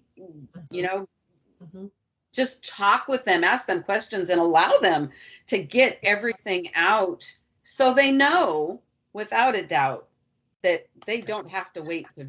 What also is coming in that vein that you're on right there is to hold space for that person in love. Do not come angry, do not come depressed, do not come sad, do not let them know you're sad. Do not, be very positive and uplifting and loving, and all of that energy will help them to move over. I agree. I was going to say, tell them you love them some way. Yeah. And that you're safe to go, and it's okay. I can handle this without you. We can all do this without you, because we're not really going to be without you. You're going to come back and you're going to visit. Trust me. And it's going to be loving and kind and beautiful. Yeah. Usually they're even closer to us, like spiritually, over than they are when they're alive. Yes, absolutely. Because earthbound spirits they're not fully, they're living in fear, and it's an awful place to be. So we want to make sure our loved ones get crossed over. Yes. Okay. Did you want to change the subject, Mari-Lyn? Yeah, if that was all there was about earthbound. Do we want to take a break before we continue on? Maybe a little one. So, okay, we've decided we're going to take a break now. So we're going to take a quick break. We'll be right back to finish the questions. So stay tuned, or you all can take a break too. Go do something else and come back. The video will still be here, and we'll continue in a moment. Hey. Bye, everyone.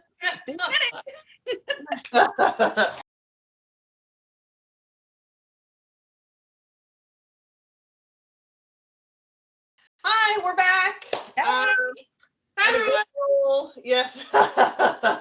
Little break there. Yes, a well-needed break. Yes. And we will get back to these fabulous questions. I hope you're all still with us.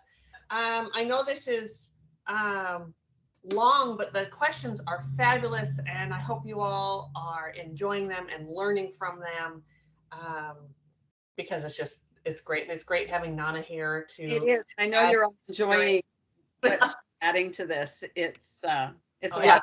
Yes. So we know from now on who's joining us for all of these. We'll see. Maybe they won't like me. Yeah, sure. Oh, yeah. Excited to be part of this, and I have to say, your viewers are very intelligent and like super curious and open-minded. So I'm really wonderful. It's really great. Yeah, it's so awesome. All right, so do you want me to start a new topic? Sure. So I have questions. Let's see. I have some paranormal. Well, I don't even know. Okay. I don't know if they're all. I don't want to sit here and look through it. It just takes up time, right? So I'll just jump in. So Rebecca, is there anything valuable that can be learned by respectfully investigating the paranormal? Sure. Can you repeat that again? I think Is there anything valuable that can be learned by respectfully investigating the paranormal? Oh, I would say definitely. For me, it's like it just kind of. I'm super curious by nature, and just doing these kinds of things, I learned so much about the universe, and that to me is just like the goal in and of itself. Yes. And one a question leads to an answer that leads to another question, leads to an answer, leads to another question. So just learning about different dimensions, the way things work and all that. I get to like just really get to be really nerdy with it. So Yeah. that's what it brings to me. Yeah. With that said, so when she talks about investigating the paranormal, that brings up the question, are you, Rebecca, talking about just ghost hunting? Or because what we're saying is expand that out. Yeah. And like Nan said, the dimensions and what's really going on. And when you say respectfully, if you're respectfully being there, to me, respect is not saying, I'm going to put this device down and you need to come and make it light up or make a noise or what. That's not very respectful. So it really depends on what you mean by respectfully, but it can respectfully be done. And like Nan said, learn more. We put that term paranormal on there, but really it's spiritual. So learn the spirituality of it, I think. Absolutely. Yeah. I agree with that 100%. Yeah. And learn, ask lots of questions, stay curious. We love our curiosity stuff. You're just not gonna know everything ever. Like, no. And that's one of the fabulous things about this is that there's always more to learn. Yeah. And listening to us is good. Listening to other people who have different views and sort of finding out for yourself what feels right and what feels true. Question number 2, if a paranormal investigator is not able to cross over earthbound spirits, is there anything that can be done in the meantime to help them? Get someone who can cross them over. I don't know what can be done in the meantime. It's not healthy for us to have them around us. It's not healthy for us to create a bond with them. Oh. At all. So I don't know if there's anything. I think the healthiest thing is just leave them the hell alone if you can't do anything. And let their guidance say, or maybe talk to them. If you know they're there, talk to them.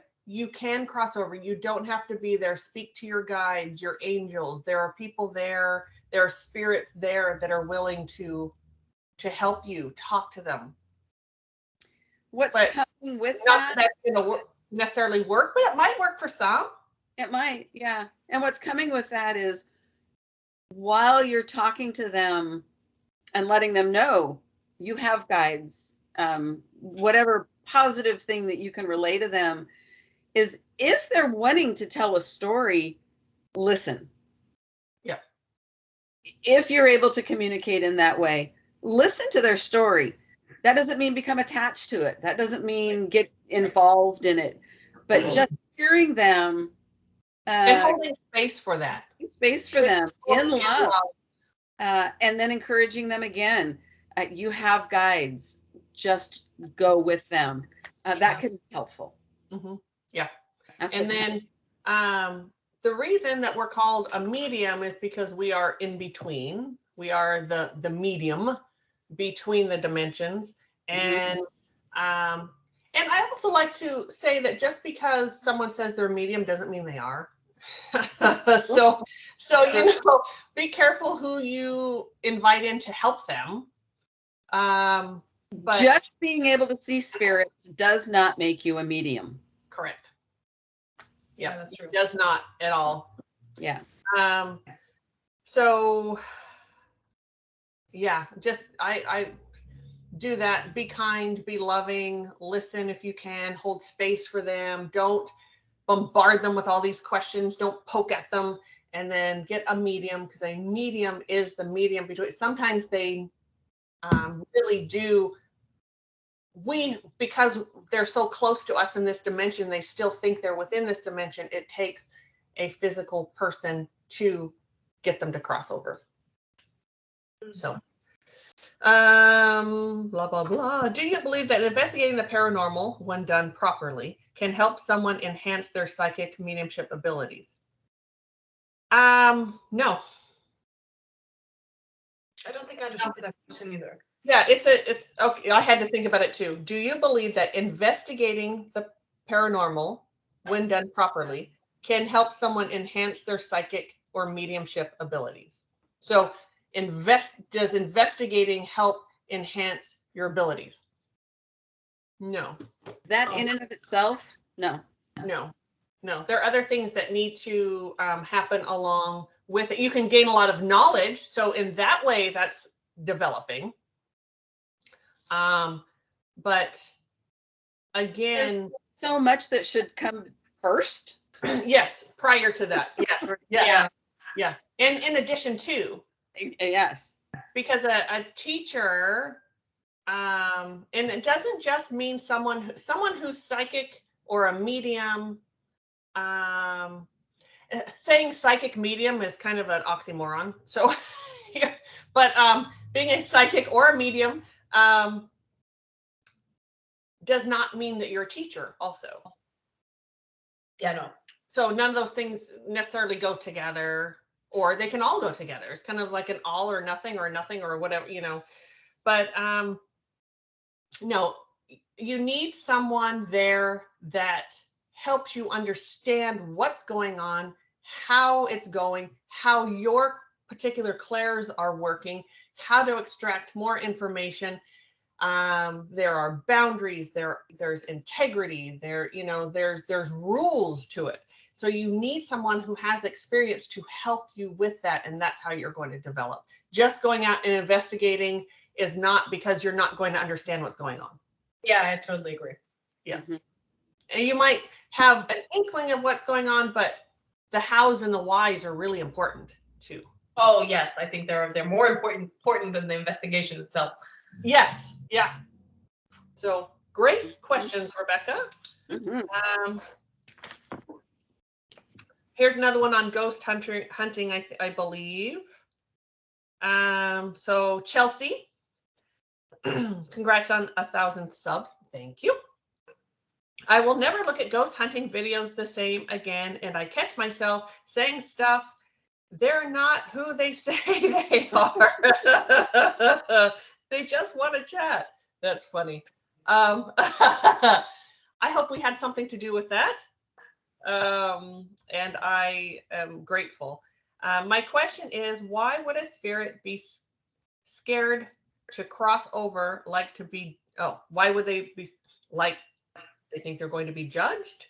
Or do they get judged being right or wrong, or good or evil? No. That question before, didn't we? A little bit, like similar. Yeah, I think attachment either to your identity very strongly, to things you own, trauma. Mm-hmm. You think you need to stay because of someone else, Yeah. or you died in a really horrific way, or yeah. So when the judgment comes, the judgment is yourself. You're the only one judging you. Spirit is not judging you in any way, not in a negative judgment.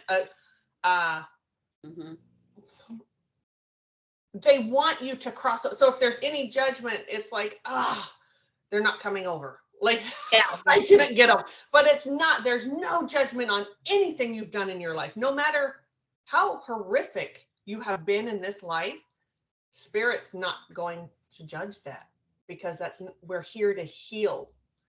And they just want what's for our highest good. So that question, I want to make sure. So yeah, sometimes spirits are afraid to cross over because it's all fear. And like Nan was just saying, yeah, all those things, they don't want to cross, they don't want to go, but it's our own personal, it's our ego. Yeah, 100%. Yeah, right. That you want to let go. Mm-hmm. Yeah. Which makes sense. The ego, in a way, dies when you die. Like that part of you that is that ego, it kind of dies, and it knows it dies. So if you cross all the way over, if you get stuck though, that's the part that stays. Is that yes, that part that's gone so badly. Yeah. Okay, so Sunny Bear, I feel truth and love from you. Aww, thanks, Sunny Bear. I would like to help someone to, have you ever seen family members spiritually connect to each other? I would like to help someone to, have you ever seen family members spiritually connect to each other? I'm not sure I understand the question. But like, so what's coming for me as an answer to this question, if you all, unless you two have something to say. No, I'm just wondering, does he mean like, or he or she, like soulmates in a way, or is it?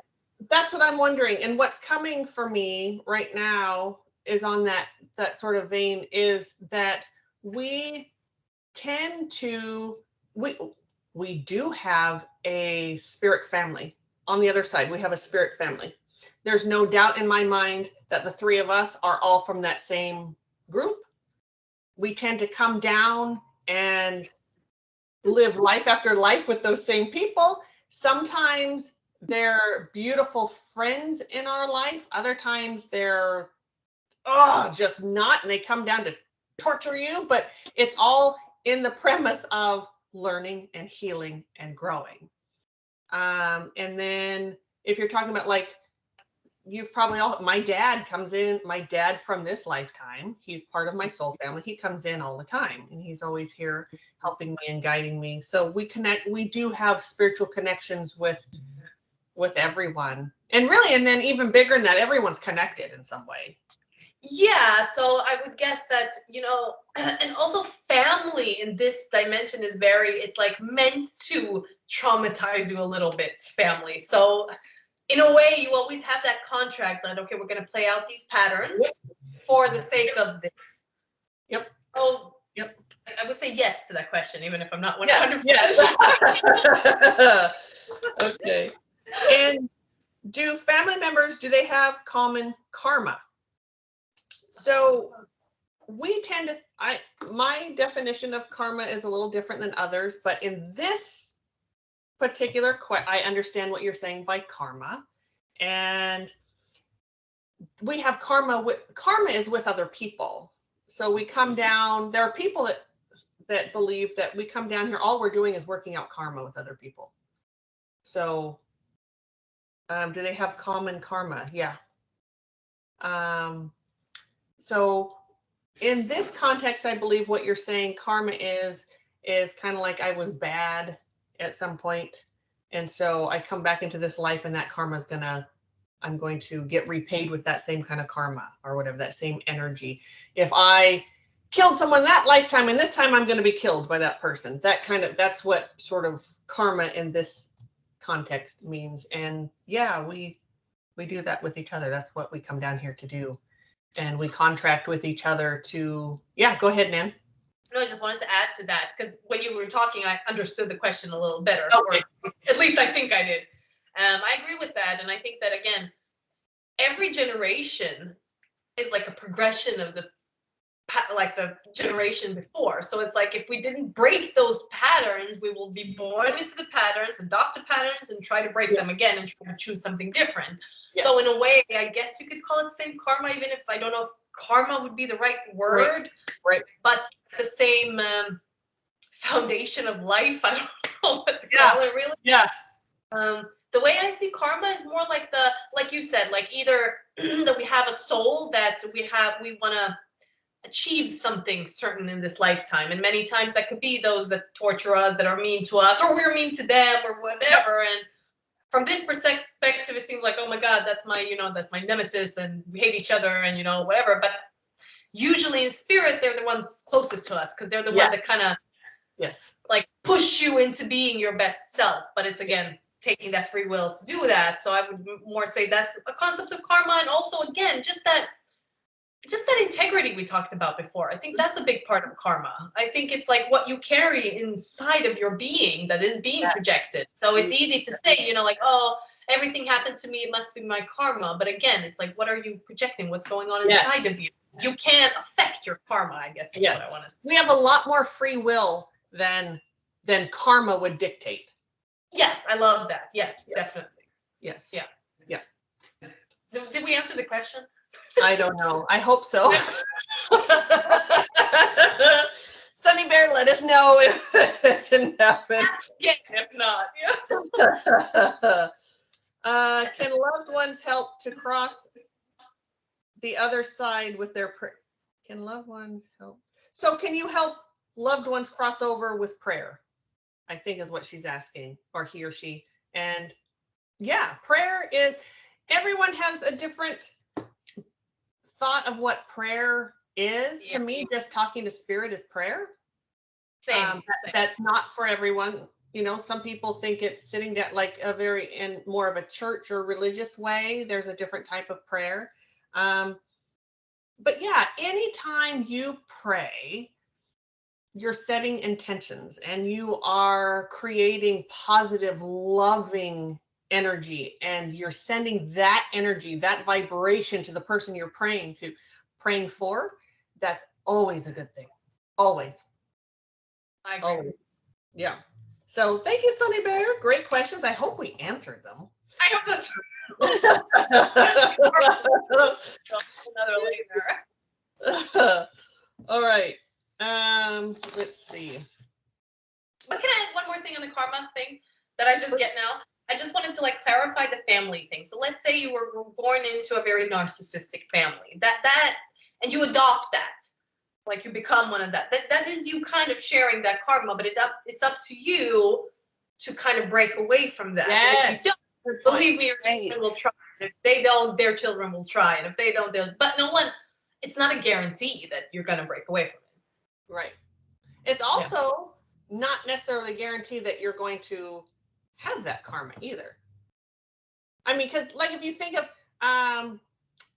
like I'm one of 6 children. Yeah. We all had a different experience within the same household. But I love that, Nan, and I bet that answered her question. I hope so. Like you said, like everybody gets a different, but with those different experiences, you also get to choose different ways of being. Like some, yes. And I think every child, especially with narcissism, you adopt different roles to be able to survive that, and it's up to that healing to be like, okay, how am I getting out of this role? Because it's ruining my life now. I stayed safe at some point, but now I'm not anymore. And just kind of healing that. Yes, we have free will to change the trajectory of where we're going. We have the free will to change, karma or whatever that wounding is, and all of that. We can change it. And I think sometimes when people get too much into, and not that Sunny Bear is, but just in general, people talk about karma like there's no way out. And it's a defeatist kind of thing. And it's like, no, we all have the ability to change. Yeah. Every one of us does. Yeah. Definitely. And it's not your karma to have to be with this horrible person, or the karma that this thing happened to you, or whatever. Yeah. Yeah. I agree with that, because a lot of people think that it is what it is. It's a fixed thing. Like you cannot. Yes, and it's not fixed at all. No, not at all. No. Okay. Mari-Lyn, did you want to start asking some questions, or do you want me to keep going? What would you like? I have a new topic. Okay. So I have a number of questions here around spirit guides. Oh, okay. Yeah. So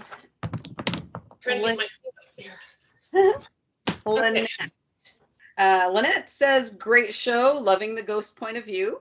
Thank you, Lynette. We appreciate that. She wants to know, do we all have guides?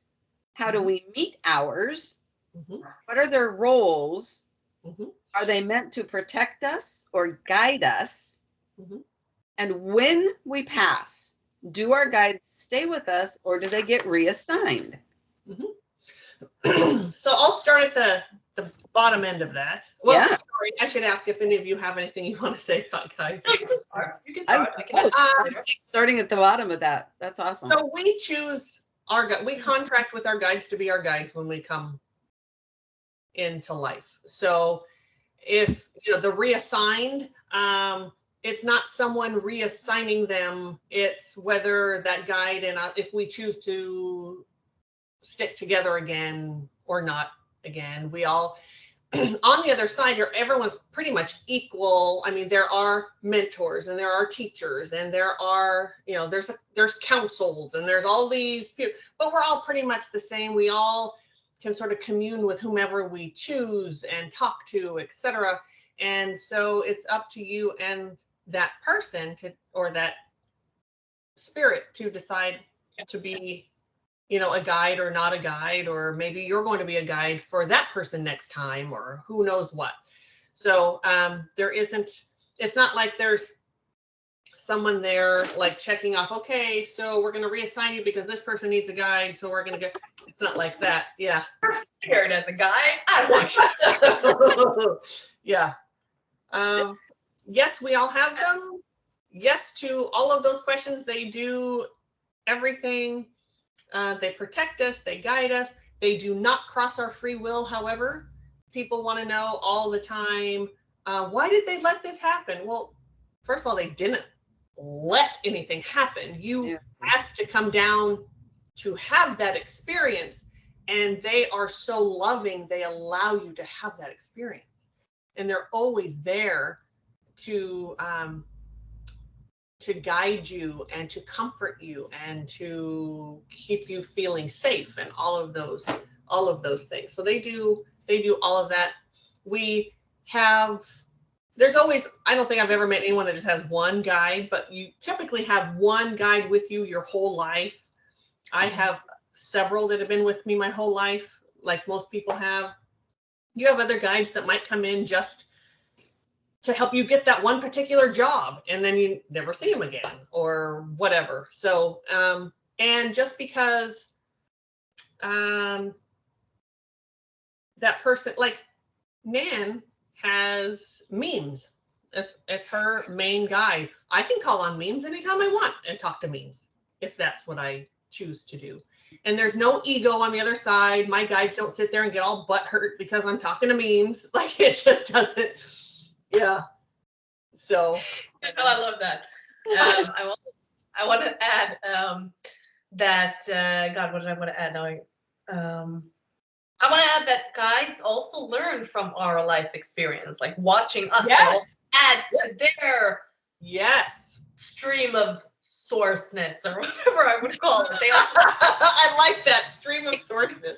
They also add like the expansion of the universe, so it's not like they're all knowing from that perspective. They just have a little more overview than we do, but they constantly learn from our mistakes, from our they're also like, okay, she did this, okay, that happened, that was interesting, they're right.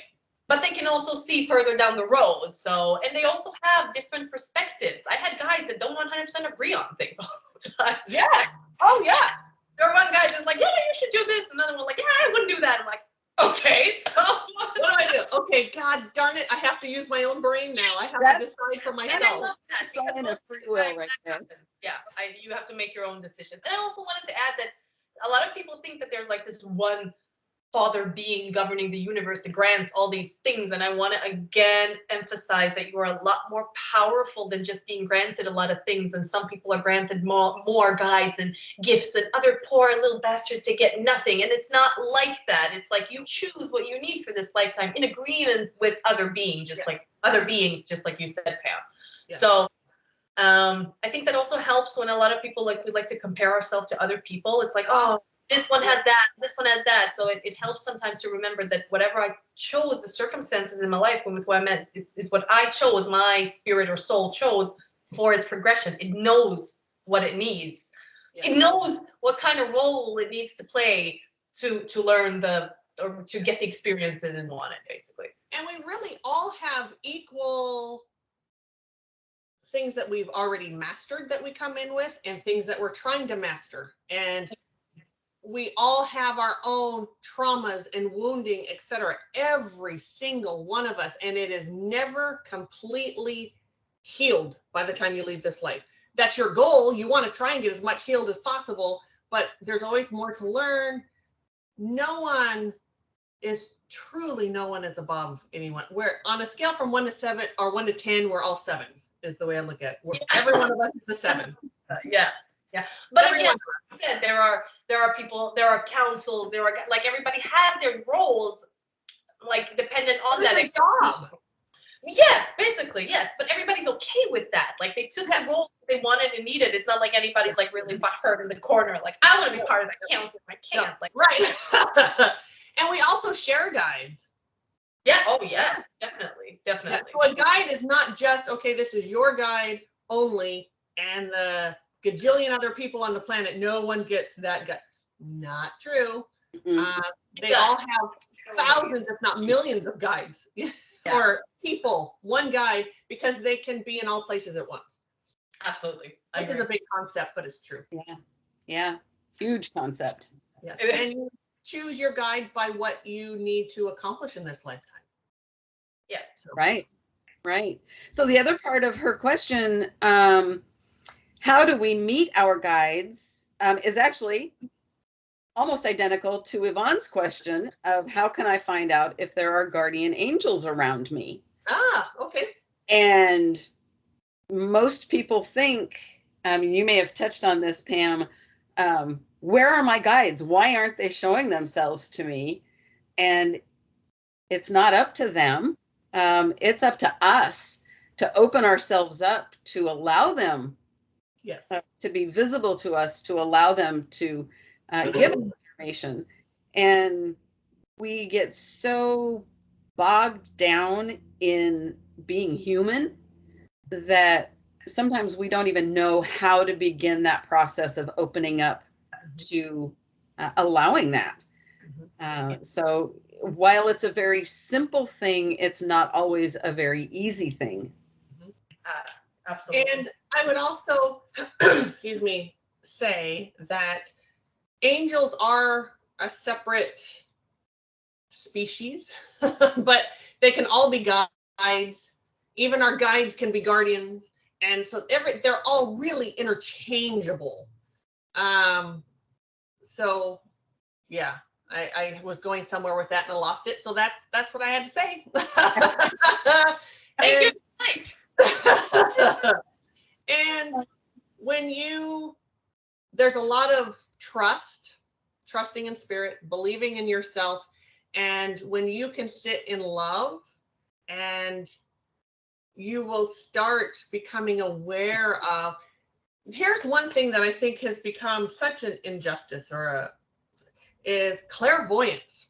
That's what everyone thinks being psychic is. Clairvoyance. I can see, it's when you can see things. Most psychics and mediums don't see anything, or they don't see it. It's not like a regular human person coming and standing in front of you.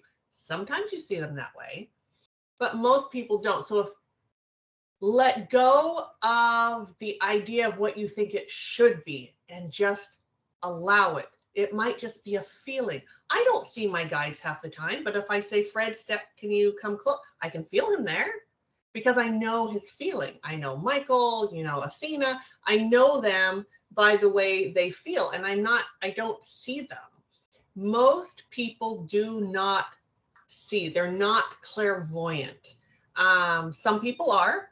Some people say they're clairvoyant, but they're not really. They're getting information. Like sometimes I will say, oh, I see this.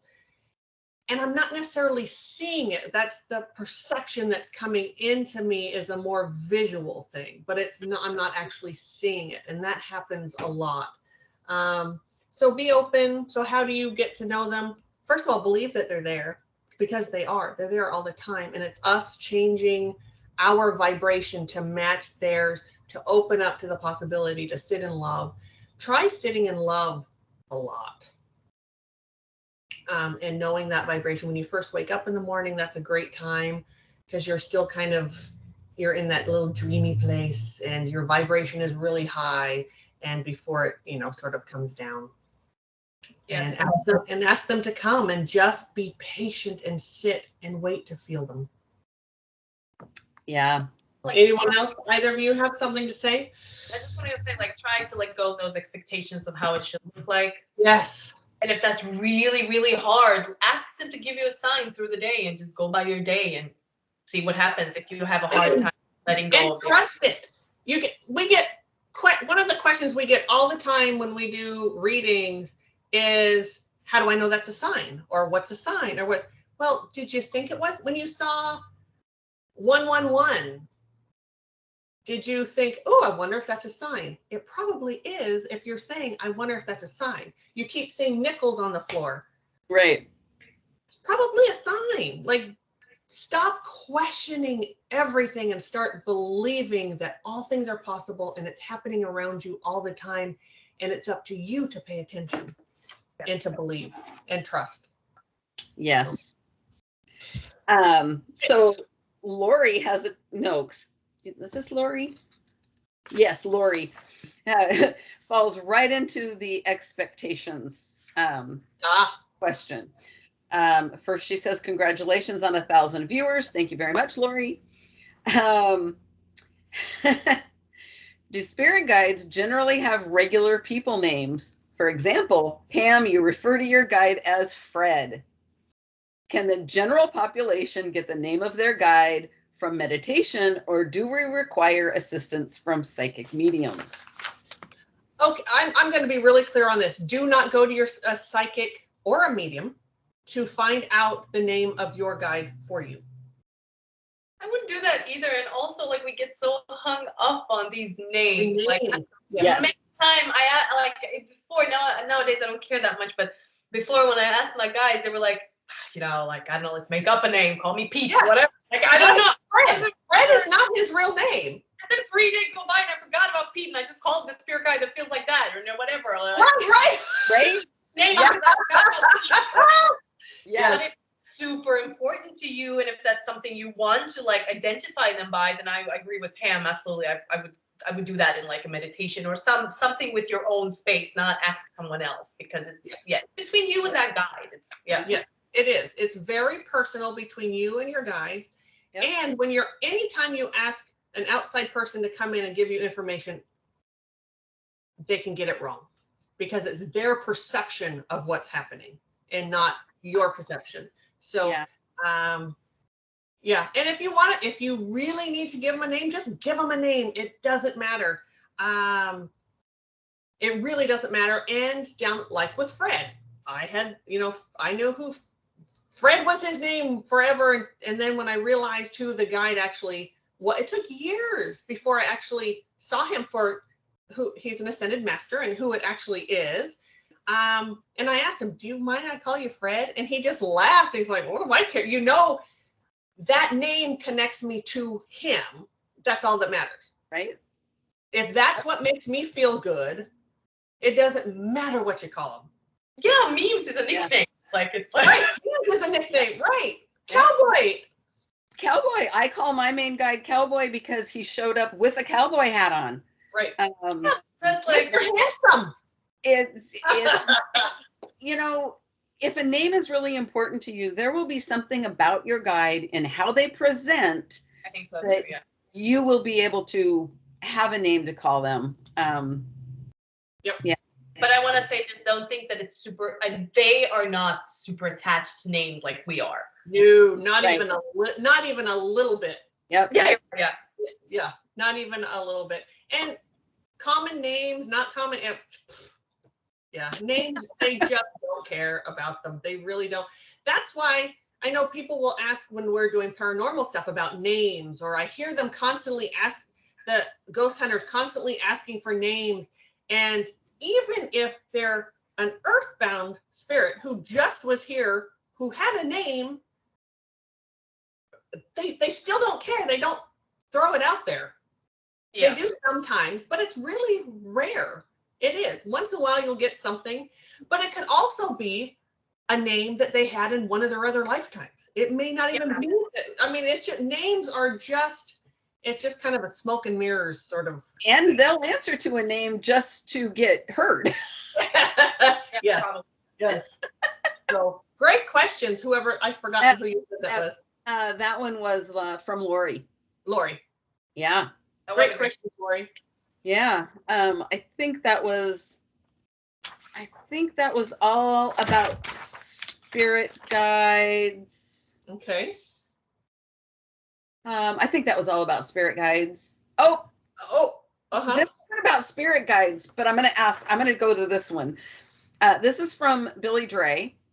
Okay. And she says, often with psychics, they use the terms source and spirit interchangeably. Mhm. What is your definition of these terms? Are they the same or are they different to each other? It's the same thing. Same thing to me. You can add God to the list. You can add, I mean, anything. It's all the same. Yep. It's all the same. I will say when I've had many people through the years come to guided meditations, and I used to use the word God because I don't have an issue with that word.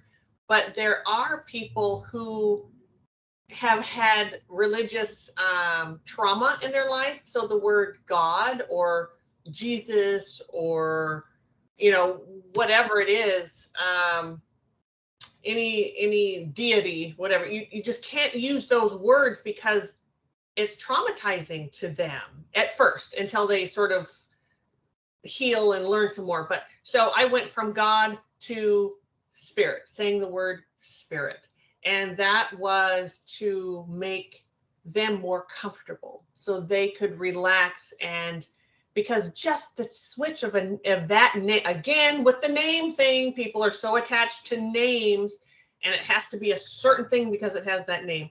But it's all the same. It's all this connected energy that we're all in is the universe, spirit, God, whatever else she said. Yeah. Existence. Yeah. I'll say. So attached to word, like every word in every language has associations for us. So that's Pam's is like talked about, when it comes to God. And God for many is very triggering. So yes, very triggering. Very triggering. Yep. Yeah. Hence moving to the word spirit. Yep. Very good. I did see another one here from Julia about ascended masters. Uh-huh. Are the ascended masters spirits that once lived many lives in order to be full of love, or are they like angels or archangels? Angels are a different. Sorry, angels. Anyone else want to answer that, or do you want? I agree. They're not angels or archangels. They're just they're a soul that kind of understood this game of existence again. Yes. So yes. here that they could kind of embody that, and they have that wisdom with them, basically the knowledge, the enlightenment. I don't even know what to call it. Yes. And they had at least one very significant life here. Here, yeah. As like a Jesus or a Buddha, a Ganesh. They're just Muhammad. There's just like a plethora of these beautiful beings who had very significant, spiritual lessons in this lifetime that have ascended to that role of teacher. I see them as teachers. That's what they are. They're teachers. They were teachers in life. They're now teachers in spirit. And so, what was the question about ascended masters? I totally just. It was just that she was asking, have they lived many lives in order to be full? Some of them have had many lives. Some of them not. It's up to them. But they've been around for all of existence. And they're just, and they can be, I've seen it more and more as time goes by. Ascended masters are becoming people's guides. At one time, they were not. They were sort of at this higher realm sort of thing. And we had like just friends and so whatever be our guides. And now as we go on, though, many people have ascended masters. The three of us have ascended masters as guides. Most people do. And you can also call on any of them. Yeah. And I get that that's where the human is in its evolution. That's why that's happening. Ascended masters is kind of a way to show us the potential of the human. And we're a little closer to being able to, fulfill that potential than we were maybe before. I like that. I like that a lot. Yeah. Fabulous. Oh. Um.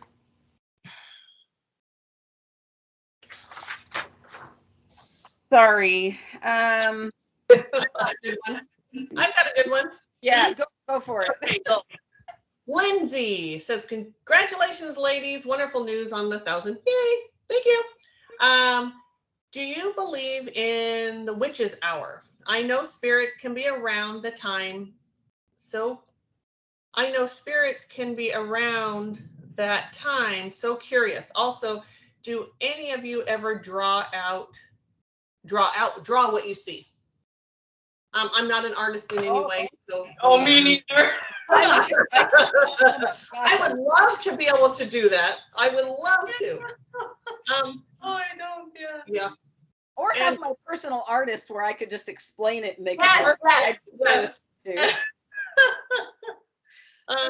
We're no Picassos. Oh well. No. Now the witch's hour. Does anyone want to take that one? What I initially get was it's not as magical. It's more like we touched a little bit on before. The witch's hour, is that like 3 o'clock between 2 and 3 a.m. Yeah. It's mostly the things are kind of a little calm. We're asleep. The human drama is like, it's like the dust settled or the mud settled in the water and the water's clearer. So it appears like the dimensions are more open, but it's like the veils are thinner because we are more like shut down in a way. Yes. So yes, it is. I don't know why they call it the witch's hour or the witching hour or whatever. I'm sure there's some historical reason for that. I'm sure maybe witches at one point, that's when they did some of their work or, whatever. I have maybe that's when the covens got together. No clue why they did.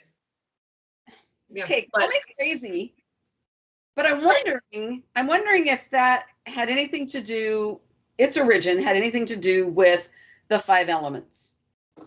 Because 3 a.m. is the beginning of the metal element, which is associated with our lungs, which is associated with grief. Okay. Maybe. I don't know. That's a good question. Yeah. You might have to talk to the masters and see. I think I have to talk to the masters about that. Because it came for some reason. Yes, it did. That's great. To be continued. To be continued, yes. Okay. Great question. Thank you, Lindsay. What is my hair doing? I don't know. I just stopped looking. I don't even see my hair. I don't even want to go there. Okay. So, corpse trash. Corpse trash. Congratulations on the 1,000 sub. Thank you. I have a question about spirits presenting themselves as other spirits.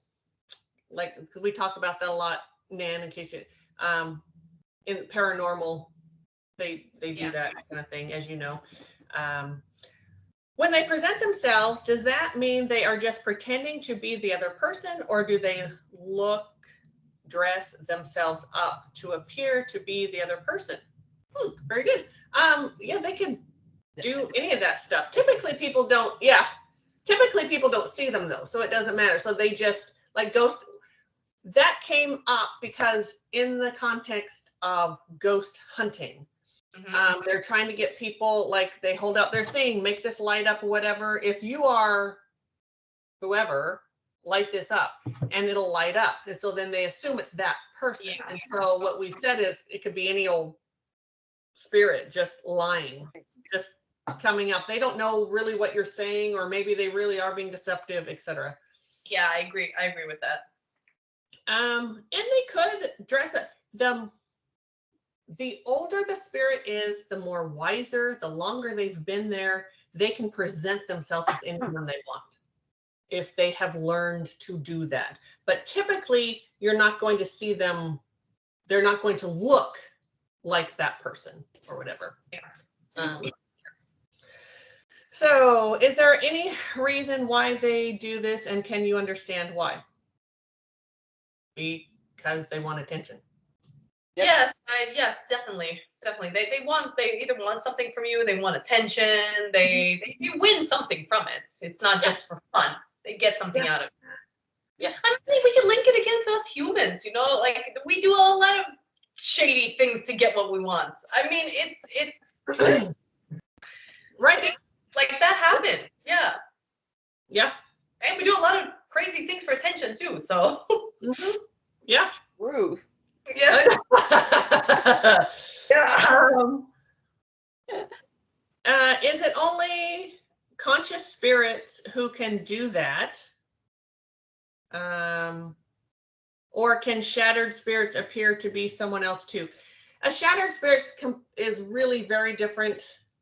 It is conscious spirits, because a conscious spirit, the longer you've been there, like I said, the wiser they become. They've been around a while. They understand how to manipulate energy and all of that. Shattered pieces are just that particular thing. They don't change. They don't do anything else. They are just that. I think we had a reaction recently where there was, I can't remember if it was a man or a woman, but they were just like pacing back and forth, pacing back and forth, pacing back and forth. And there was anxiety. That was a shattered piece. That's all they do over and over and over. It's only that little slice. Oh, Fred, I do love you. He's giving me, a shattered soul. He's showing me a loaf of bread and the slices, right? So if you shatter, you're those slices of bread. So that slice can only be that slice of bread. It can't be this slice of bread over here. Yeah, or the way I get into it is like it's like a videotape. It's like a videotape that plays the same scene. Right. It doesn't do anything else than play that scene, basically. Right. And that can also be residual, where that energy just gets stuck there too. It's the same concept. It's a little different, but it's the same over and over and over again. Yeah. Yeah. Yep. Yeah. So great question. She says she loves our channels. Thanks for teaching me all these new things. Yay. She's always been interested and wondered why the spirits actually went through and how they're reacting to the paranormal investigators invading their home. Yeah. So she's just thanking us. You're welcome. Thank you. And I think a lot of people have been curious. The same thing. What does the ghost think when these investigators come? Yeah. Yeah. Yeah, definitely. Okay. I think this is an interesting one. This is from Crystal. Okay. Hello, ladies. I love that your show is growing. Thank you. So do we. She's only going to ask one of her many questions. Okay. She says, I'm not sure how to even ask. I would love to hear more about the Indian spirits that protect certain land areas. I feel a different vibe when you do mention them, but would love to hear more details. Anything Indian spirit related, I'm just curious. What a good question. There is a different vibe. They're absolutely in a different vibration. Yes. The culture that they live here is very different. Any indigenous people around the planet, they are so part of the earth, and that is their, if you want to call it a religion, whatever, their practice, their spiritual, everything is about the earth, and it's all about Gaia and Pachamama, whatever. There's different names for her all over the world. And so they feel different, and they come in typically they come in as protective spirits. That's the way I perceive them. The land needs healing. The land they feel needs protecting. And some of them have crossed all the way over, and they're here. That's their job now, is to protect and heal and to keep that land healthy. So I think that's beautiful. Yeah, I think each of us here has a shaman as a guide, and they will come forward when. Very seldom for me, or not very rarely for me. But he comes in every once in a while, definitely. But it's, yeah, like you said, it's a different vibe. It's more like it's more grounded vibe, but still spirit vibe. Yeah. Kind of hard to explain. Yeah. Mhm. And it points you in a certain direction. So your shaman shows up and Yes. you know, oh, this is an earth issue. This Yes. is something with the earth. Yeah. Or an animal. They come in sometimes with, you know, animals because they're into animal medicine and plant medicine and all the totems and etc. So it kind of points you in the right direction. I'm not sure if that answered her question or not. Well, I feel like we're on the right track because she just was really wanting to know more about it. So Yeah, I know guides like everybody else has guides. They're just their focus is different. It's still all spiritual, but it's more Gaia and the earth. Yeah. And their whole existence was really more of a give and take with Mother Earth. Yeah. So their whole existence was really different than other humans. Yeah. Absolutely. And So- what I wanted to add, And very spiritual people, typically. Very spiritual people. yeah, so they're again more of that like traditional original. Yes. They're like an original human concept. Like the more that would be a healthier way for us to live on this planet, but we don't because we did all these other things. So yeah, I'm very grateful that they're still around because absolutely kind of disappeared altogether. And yeah, we should learn a lot more. It's definitely like they have a symbiotic relationship with the rest of existence, and especially Mother Earth and nature and each other. They and that really get it. Yeah, we don't. the Western human usually. Right. Yeah, absolutely. Yeah. All right. Well, thank you, Crystal. That was a great question. That was a great question. Yeah. Do you want me to ask another one? Sure. I don't Okay. have it here. Oh yeah, we left you out. Yeah. This is from this is from Danielle. Whenever you cross over an earthy, the question is about when we cross over earthies at locations. Can another medium or psychic still pick up on that person or earthy at that location? Like after you cross them After over? we cross them over. Well, the memory is still, you can be picked up on. So that's where the psychic part comes in. That's where psychic and a medium are different.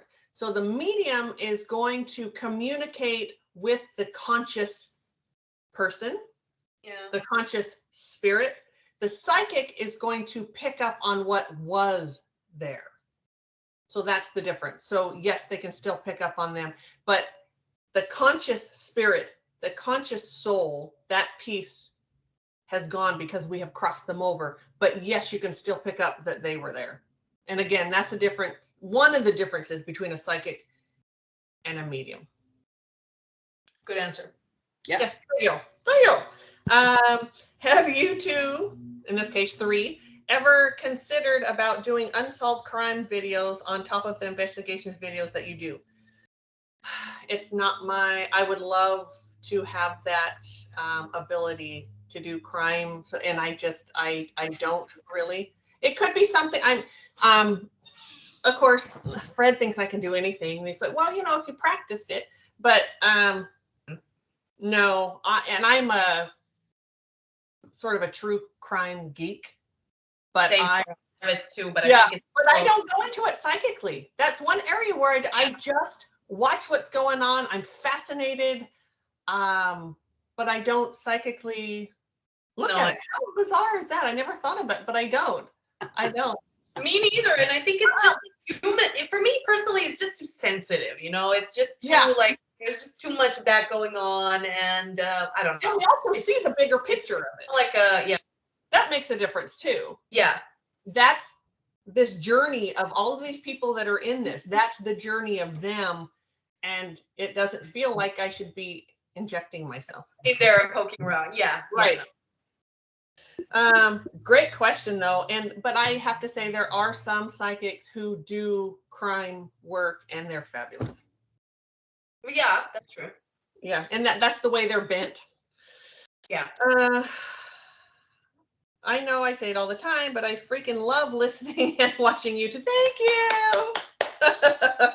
And she looks forward to watching our videos. Congrats on the 1,000 subs. Thank you. Thank you, Danielle is one of our most positive. Yeah, there's a few of them that are extremely positive, and we love that about those particular, they just bring so much warmth, and like this is what our channel is. All these people that have asked questions today are those people. They are. They are. Yeah. A lot of them. Yes. Right. We still have more. How you doing, Nan? I'm doing good. I'm just gonna fill out some water. Okay. Hey. I have one from Annalise. Okay. Okay. Annalise Michelle says, can you explain twin flames? Oh, Miss Nana, right when she was drinking. I'm sorry, Annalise, I rolled my eyes because that concept is just all over the place, and it's like it's so misunderstood. So that's why it's like, I would say that a lot of the times, if you think it's your twin flame, most of the time it's not. A lot of people think that having a twin flame is supposed to be this super, super, super hard relationship where you fight each other all the time, and the pain I feel is because they're my twin flame. No, they're probably just dysfunctional relationship. A twin flame is gonna make you grow, and they're gonna mirror you. But that's not the same as having someone there that abuses you, belittles you, someone that cannot attune to you being hurt by them, someone that doesn't change a behavior that you constantly tell. That's probably more a narcissistic partner than anything else. So I'd be very careful with throwing around those terms, especially if you're going through a very rough relationship. A lot of us justify the dysfunctional relationship by labels like twin flame because we don't want to do anything about it and because it's easier. And I get that, but you're going to get stuck. A twin flame relationship will mirror you. You will be forced to heal, but it's going to be a stable relationship. It's going to be a relationship where you're devoted to each other, where you're committed to each other, and where you're compatible. It's not going to be a painful relationship and hurtful relationship in that way. So I would guess that's a twin flame relationship. Someone that wants the best for you.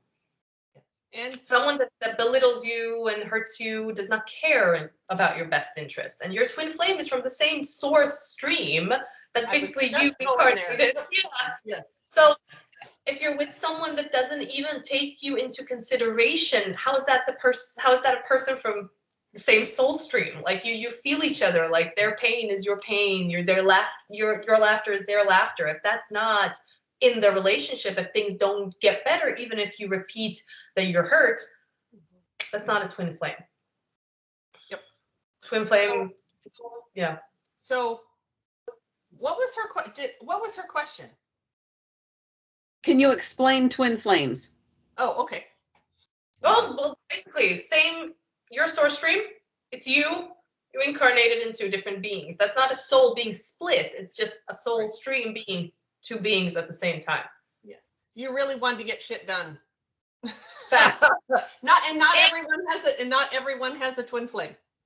Yeah, but not again, because no one granted it to them because they just didn't choose to in this lifetime because there was no point to it. Some people did.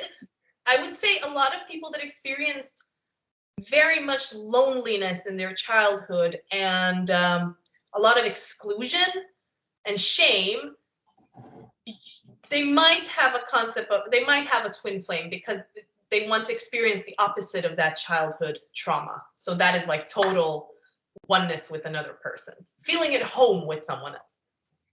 I have a question to that. Yeah. I have heard, this is probably where I was going. I have heard people say that their twin flame is like the perfect relationship, like euphoria. Everything is perfect and everything stays perfect. Nothing stays perfect. Nothing stays. There is no relationship on this planet that stays whatever perfect is. That's what I would call trauma bonding. Trauma bonding.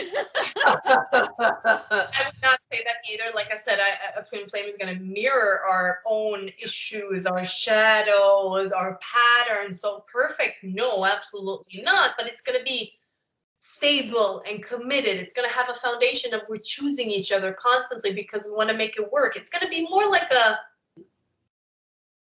sense of home.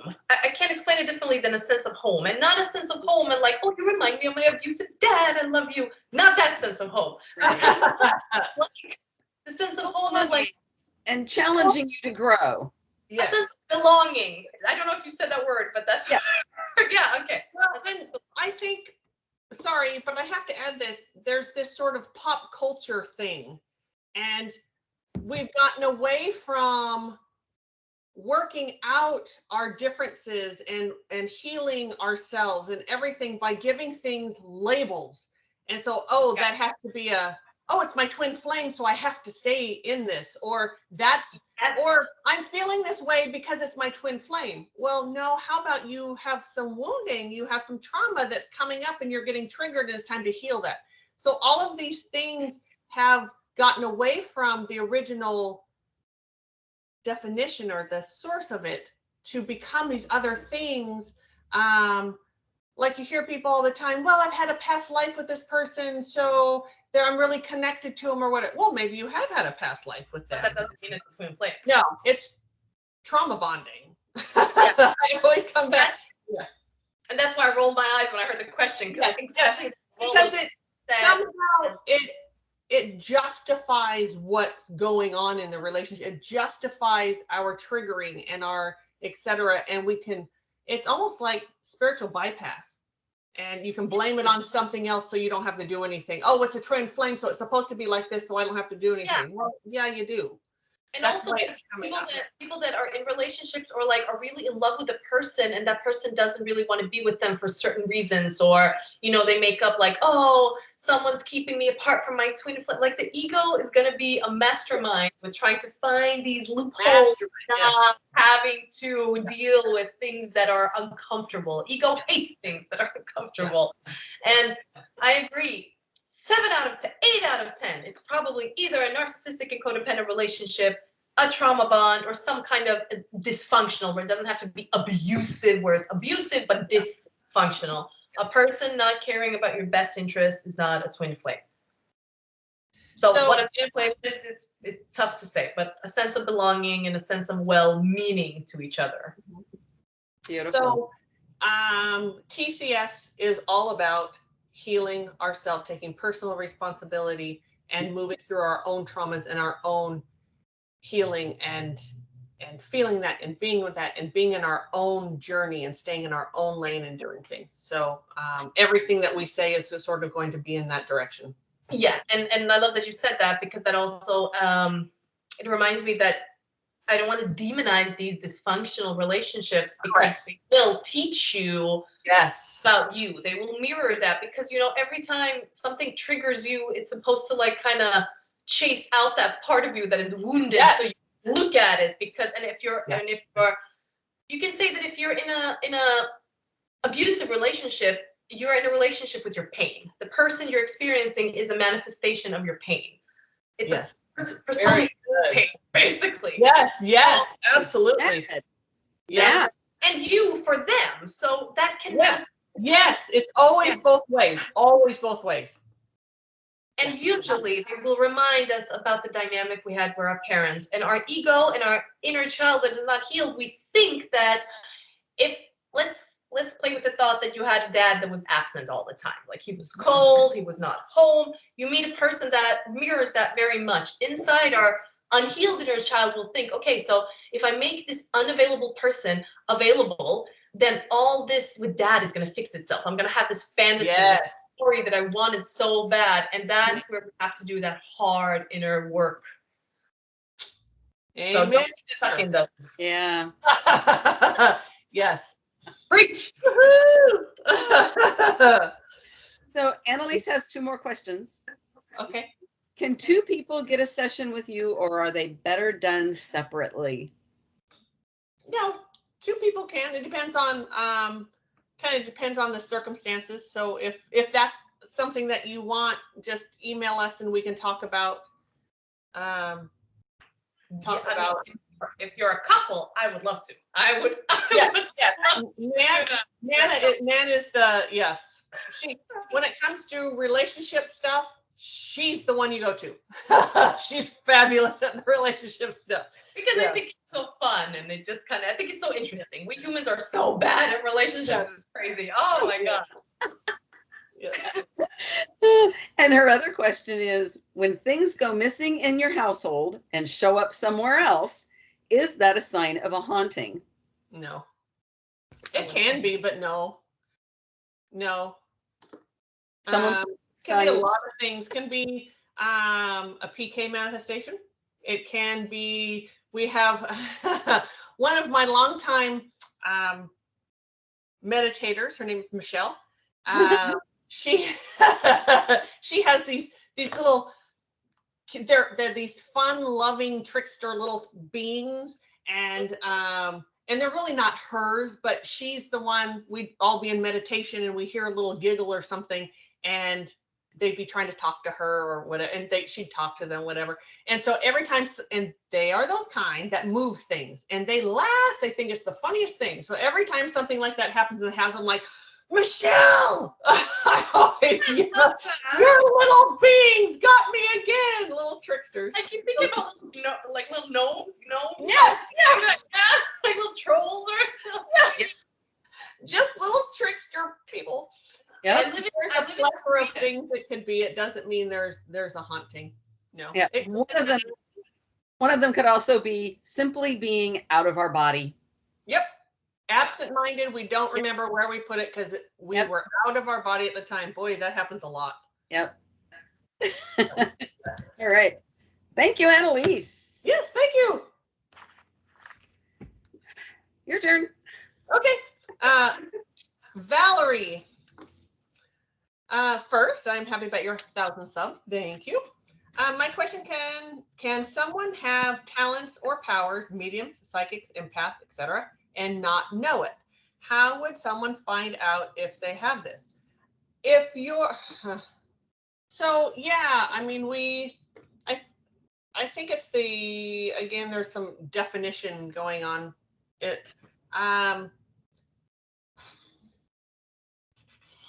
If you think you do, then you probably do, I guess would be my answer. To what extent that is, that's different. To what extent. And also the whole empath thing, to me, an empath is, please don't send me nasty comments on this. An empath for me is different than someone who is clairsentient, which is a psychic ability. An empath is different. Empath very often comes from a person who is wounded and they've learned to feel what's going on in the room, and they take on other people's emotions as their own. That is not psychic. But yes, some people can have it, and I always think people need to start with healing. So find a good healer, go to a healer, get a healing. They might be able to tell you more. Find a trusted teacher. If you think you do, most likely that means that you want to develop them. So find someone to help you develop them.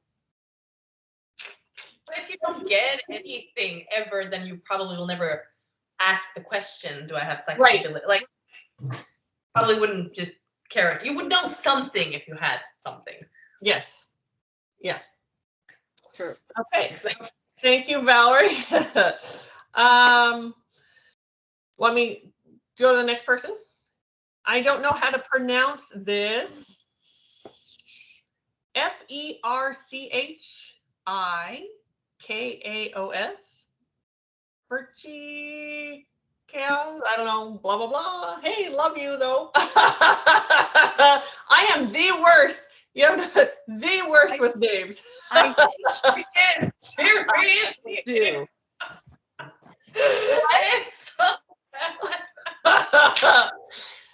I think I know who that is, and I think Furchie will do. Okay, Furchie. Okay, yes. And man, there is no depth to her making fun of me. It's really funny how horrible I am with names. Horrible with names. Oh my God. So she's congratulations on our 1,000 subscribers. Thank you. And we deserve it. Thank you. All right. Question 1. Is it possible to have some kind of ability? Oh, that was just asked and you don't know it. Yep. What are your thoughts on tarot readings? Do you think it is okay to do those readings at home and should find a special place to do so? I think tarot readings are fine. We do them all the time just for fun. I have such a hard time interpreting those cards, though, I have to I say. know. I wish I was better, but I'm really not. And Well, I want to be better. That's because you're so crazy psychic. You don't, I shouldn't say you don't need them. Please don't get upset. There is channeling messages like Nan does, and the cards are pretty, there's a broad, each one has like 1,000 different definitions, but it's still within a lane. Right. And if you want to find a special place, some people do. Some people have, you know, a very special place in their home where they do that, where they do tarot card readings. Just tarot cards in themselves, just like a Ouija board. It's a tool to use. And if your intentions are positive and loving and good, everything is fine. And again, we do it all the time just for, oh yeah, I think I have I have some here too. Yeah. I just got tell you how many decks. And sometimes it's just, you know, some people might play a board game or get out regular cards and play solitaire or whatever just for fun. That's kind of how we use them. They're just kind of fun to play with. Yeah, I love tarot card readings. Tarot cards, oracle cards, runes, any of that stuff I think is it's just a lot of fun. If you're going to do them, I would say work on your abilities as well, so there's an addition to them. And just like everything else, however, we are not psychic about ourselves. So all the questions you ask about yourself, you're not going to get good readings on, no matter what tool you use. But they're fun. Yeah, they're just kind of fun. And I think tarot cards, like from the beginning, they were created as play cards. Like people played games with them. They didn't use them for psychic things. I think so at first, yeah. I don't want to, like, don't quote me on it, but I think that was the. And if not, it's a really good story. Huh? If that's not true, it's a good story. It is. Yeah, I just made that up. How can you heal or get back a soul piece once lost? It's healing. Yeah. And healing is anything. We've talked about this a lot. Talk therapy, going energy healing, talking about it, coming face to face with your wounding, being honest about it, being open, being vulnerable, being truthful. All of that is going to lead to healing. Anyone else want to say something about that? And if you're insecure about what your traumas are, or your issues are, look at your relationships. That's where they probably show up most of the time. Yes, ma'am. Yes. Yeah. Friendships. Because if we have one style of relationship with one person, even if it's romantic, usually we have with all kinds of relationship, with job. Yeah, if you look at it, like kind of look around, go, oh yeah, I am kind of doing the same thing in this one that I do in that one. Yeah. Yep. All right. My last one, and then we go to yours. Okay. Congratulations on the 1,000 subs. Thank you. Regarding any questions, one would be similar to other mentioned already with the person. Oh, but how can a person find out if they have abilities like, okay, that's another asking about your abilities. Oh, this is from Killua. Killua. Okay.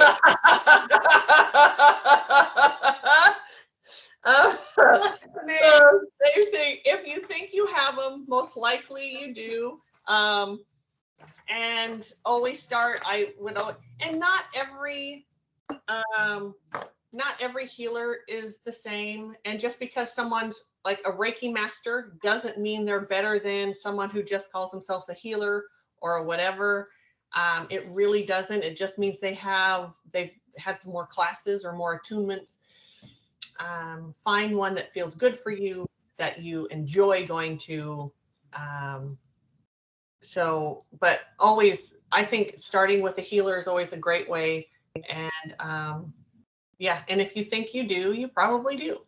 And they're not going to look the same as everyone else's. Yeah, that's so important. If someone says it has to look this way, no, it doesn't, and it won't. Everyone's abilities look different. They present differently. We receive information differently. Everyone, it's different. So, Yeah. Amen. All right. woo-hoo! Thank you. Okay, you go, girl. So, Caroline. Okay. Caroline says, "Hi, Pam and Mari-Lyn. Thank you so much for taking your time to answer so many of our questions. Absolutely love your videos. So excited to be asking some too. Thank you, Caroline." Okay. When you're looking at past events through videos, how do you distinguish between energies from that moment and those that are still there now? So how do we distinguish from when the video was taken to the energies that are current? Right. So we look at the energy that is happening at the time of the video. Yes. Yes. If we go to a space, we're looking at the time we are there. Yeah. When we're looking at the video, no matter when, because there is this whole time continuum weirdness that we have going on here. This whole time is linear and all that stuff is not. So we go to the time of the video. Yeah. Yeah. So we can go back to the same place. A video that was done 2 years ago. We look at it. We tell you what's going on at that moment, at that time. And then if we were to go there now, it's 2 years later, it could be very different. Yeah. And I don't know how else to explain how you do that other than that's just how it works. We're just looking into that moment. Yeah. Yeah. This concept of time is just so strange. Yes. It really is. She also asks, if everyone has spirit guides, are they working in their best interest? Yes. Yes. Always. Are all spirit guides good? And what spirit guides do evil people have? Well, it depends on what your term of evil is. Everyone has some light within them. Even evil, where there's just like a pinprick of light, there are guides specifically meant for those people that are constantly trying to get those people to see the goodness, to see love. So everyone has guides. Yep, everyone. Even earthies, they have guides too. They're constantly trying to get them to come over, but they're not paying attention to them, just like they didn't in life either. And so they need a physical person to help them over. Yeah. Her next one is tricky because she wants to know how to look into energy. How do we look into energy? You need to get a teacher. Yeah.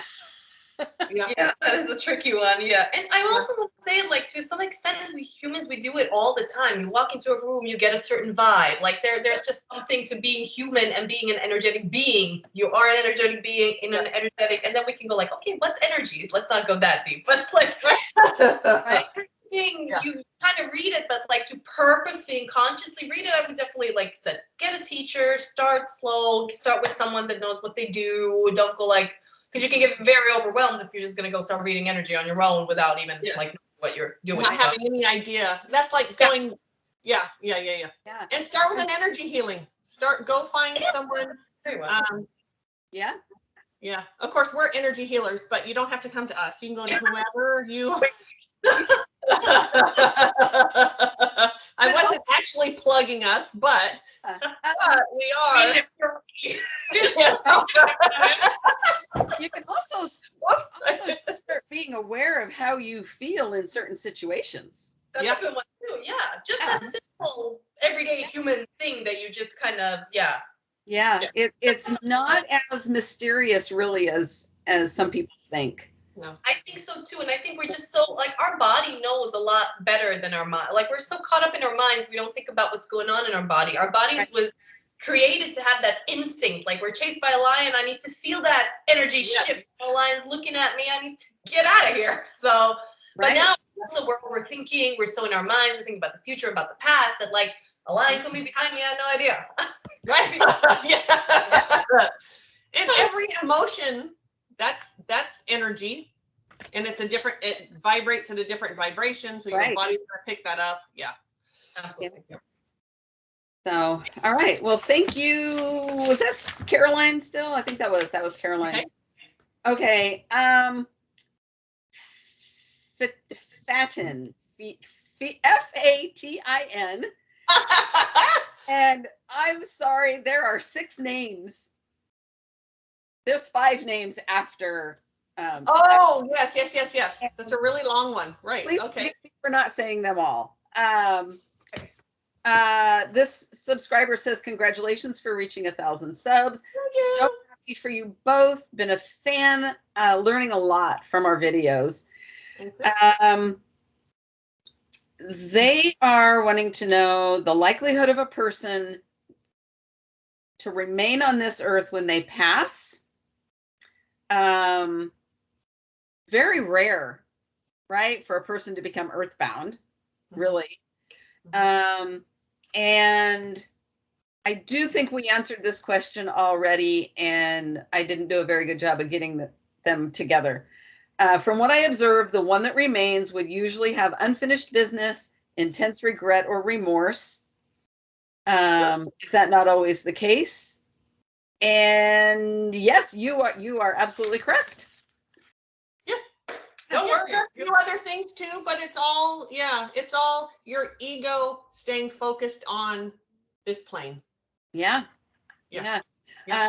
They do have another question about. And again, I want to stop real quick. It also depends on your culture too. Different cultures believe different things. Like we've learned about brothers and good brothers and so some other cultures have some other. So that's our belief system.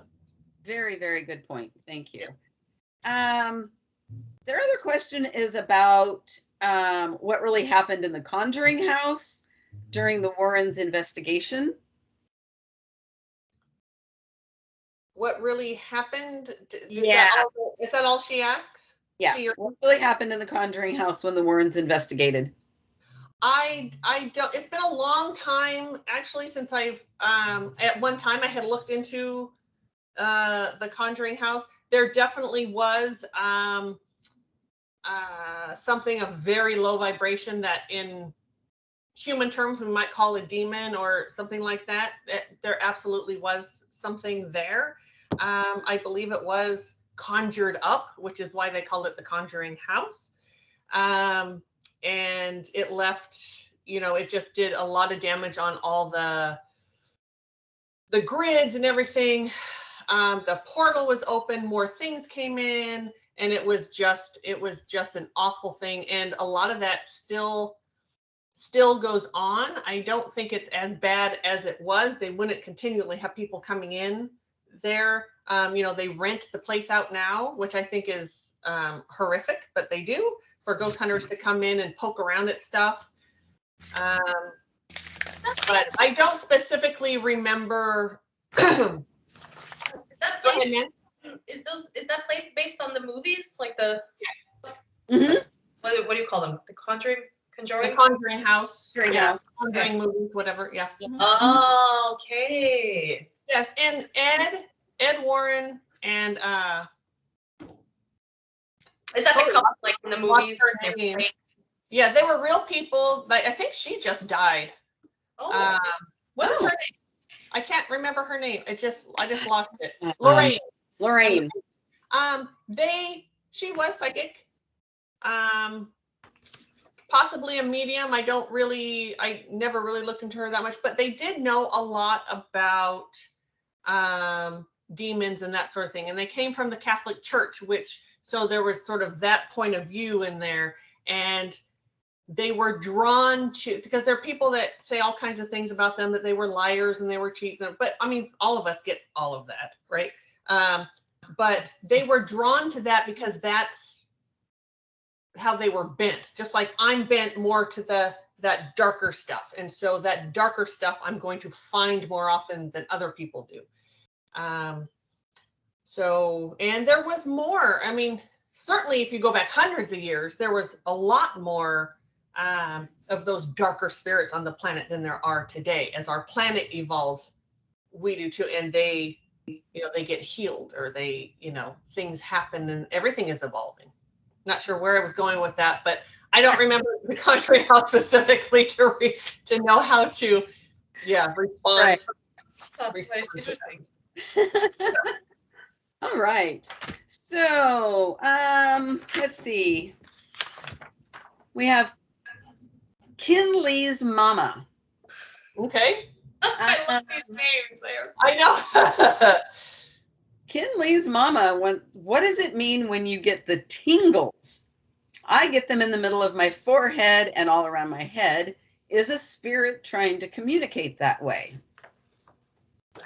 Could be like a bunch of things. Could be a lot of things.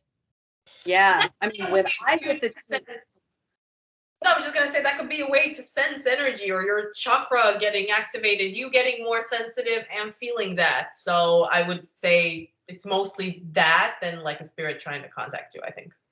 Yeah. Yeah. It's your own energy. Yeah, there could be lots of reasons though. Yeah. I also hear different voices in my live photos. They call me by name and are constantly asking me for help. How do I tell who they are, and how can I help them? I'm not sure what you mean by live. I don't get that either, but I get that you should not really like poke around and helping a bunch, but I think you should just work on staying grounded and really just like. That was my thought too. Yeah. Yeah. Just work on staying safe and staying grounded. And if you feel like you're called to help spirits later on, when you feel a little more of that groundedness, maybe you can take a different approach, but I would not poke around in that. But I don't understand either, like with the live photos, what that really means. Yeah. And I think you just your last question. I've been sensitive my whole life, but things have really amped up in the last 2 years. Is there a reason why they seek me out? Any information is truly appreciated. So it's very possible that whatever you're going through there's some wounding that's been coming up in the past couple of years that you need to deal with and work on and heal. And that's why things are ramping up. If you feel like you need to, if you really feel like you want to develop or something, find a good teacher who can help you develop and heal at the same time. But learning how to ground and actually ground is the best right now today. What I can tell you today, that's what you need to do. And it's something that everyone needs to do. Everyone needs to learn how to ground and do it daily, and more than once daily. Yes. It is a practice that you will use for the rest of your life. And it's a very good practice. So yeah. Yes. Great questions though. Yes. Yeah. Angela also says congratulations on 1,000 subscribers. She loves our videos. Her question is, can you open space unwillingly and without knowing it if you don't know how to control your energy? No. So you have the term opening space. I'm not sure what you think opening space is. I didn't read all of her. Okay. So in your last Q&A, you said that when you watch a paranormal video, you shouldn't feel in the energy and open space if you don't know what you're doing. So can you open space unwillingly without knowing it if you don't know how to control your energy? So if that was my verbiage, I apologize for using those terms together, because opening sacred space to me is the same thing. And that's something you do intentionally. And that's what Mari-Lyn and I do. before we do any, Nan as well, before you do any work, whether psychically, whatever it is, you open space, and that's a way to hold the energy at the vibration that you need it to be for your safety, to receive better information, to receive, you call your guides in, you have that. It creates boundaries for you to do whatever it is you're going to do in the multi dimensions. So that is different than if you're sitting there, you're watching a video, if you call in that energy into your home, sure, you can do that. And I know some of our viewers do, because they tell us in their comments or with emails, and it's a bad thing. You all need to stop doing that. Seriously, you're going to get hurt. You could be fine, or you can think, I'm not calling anything in, I'm just looking into it. Well, are you? Because that takes, and I know I look like I'm getting a little irritated here, and I apologize for that, but it's something that is really, what happens is people keep trying to do things they don't know how to do. 9 times out of 10, it's fine. But that 10th time, something really bad can happen. And then you call us in a panic, which has happened many a times. And then we come in and we're always here to support you and to help with that. But you can call something in. Yes. It's rare that it's going to happen, but when it does, you're going to know it, and you're going to be really regretful over that. So typically you by yourself, I mean, if you have, you can get tricked easily by a spirit to get, I mean, there's a lot of things that can happen. So, you just need to be careful and just watch the videos. Don't try to feel into them. Don't try to figure out what's going on in them, any of that, especially if you think you have abilities. Learn how to do that so you don't get hurt.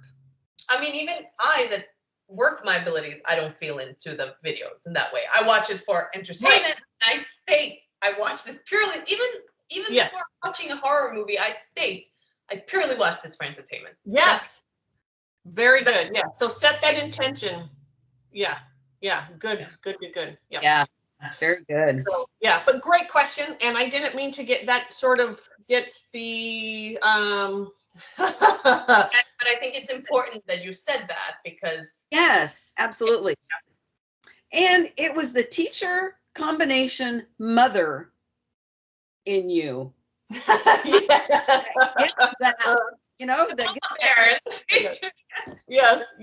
There. Yes. Don't make me pull out my mom finger. Yes. Oh. Ooh. Okay. Night angel. Is it possible for something to follow a family multidimensionally, like one generation after the other?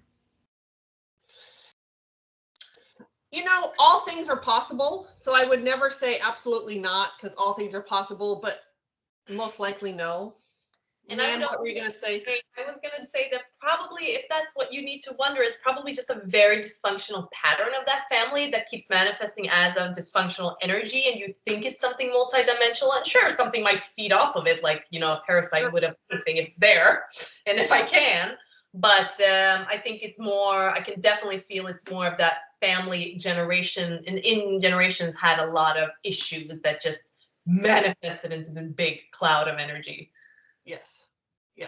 Now, I will say what's coming through, if you're in the same home that your family has been in for generations, something could stay there that long. Typically, they're not going to, a single earthy is not going to stay there that whole time. But, again, but like if you're moving around and whatever, and you think, I'm going to have a kid, this kid now is going to be attached to this spirit or this thing. No, it's very unlikely. But again, I will never say never, because all things are possible, but most likely not. All right. Thank you, Night Angel. Thank you, Night Angel. DM Baby Girl. Loved watching, and she's gone back and watched all of our previous episodes. Ah, thank you. Oh, love that. And congrats. Thank you. So she has 4 questions. And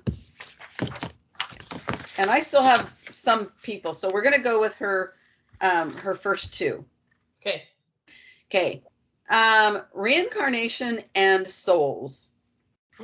I've watched The Ghost in My Child, amongst other shows, and want to understand more about the difference in an old soul and children remembering past lives.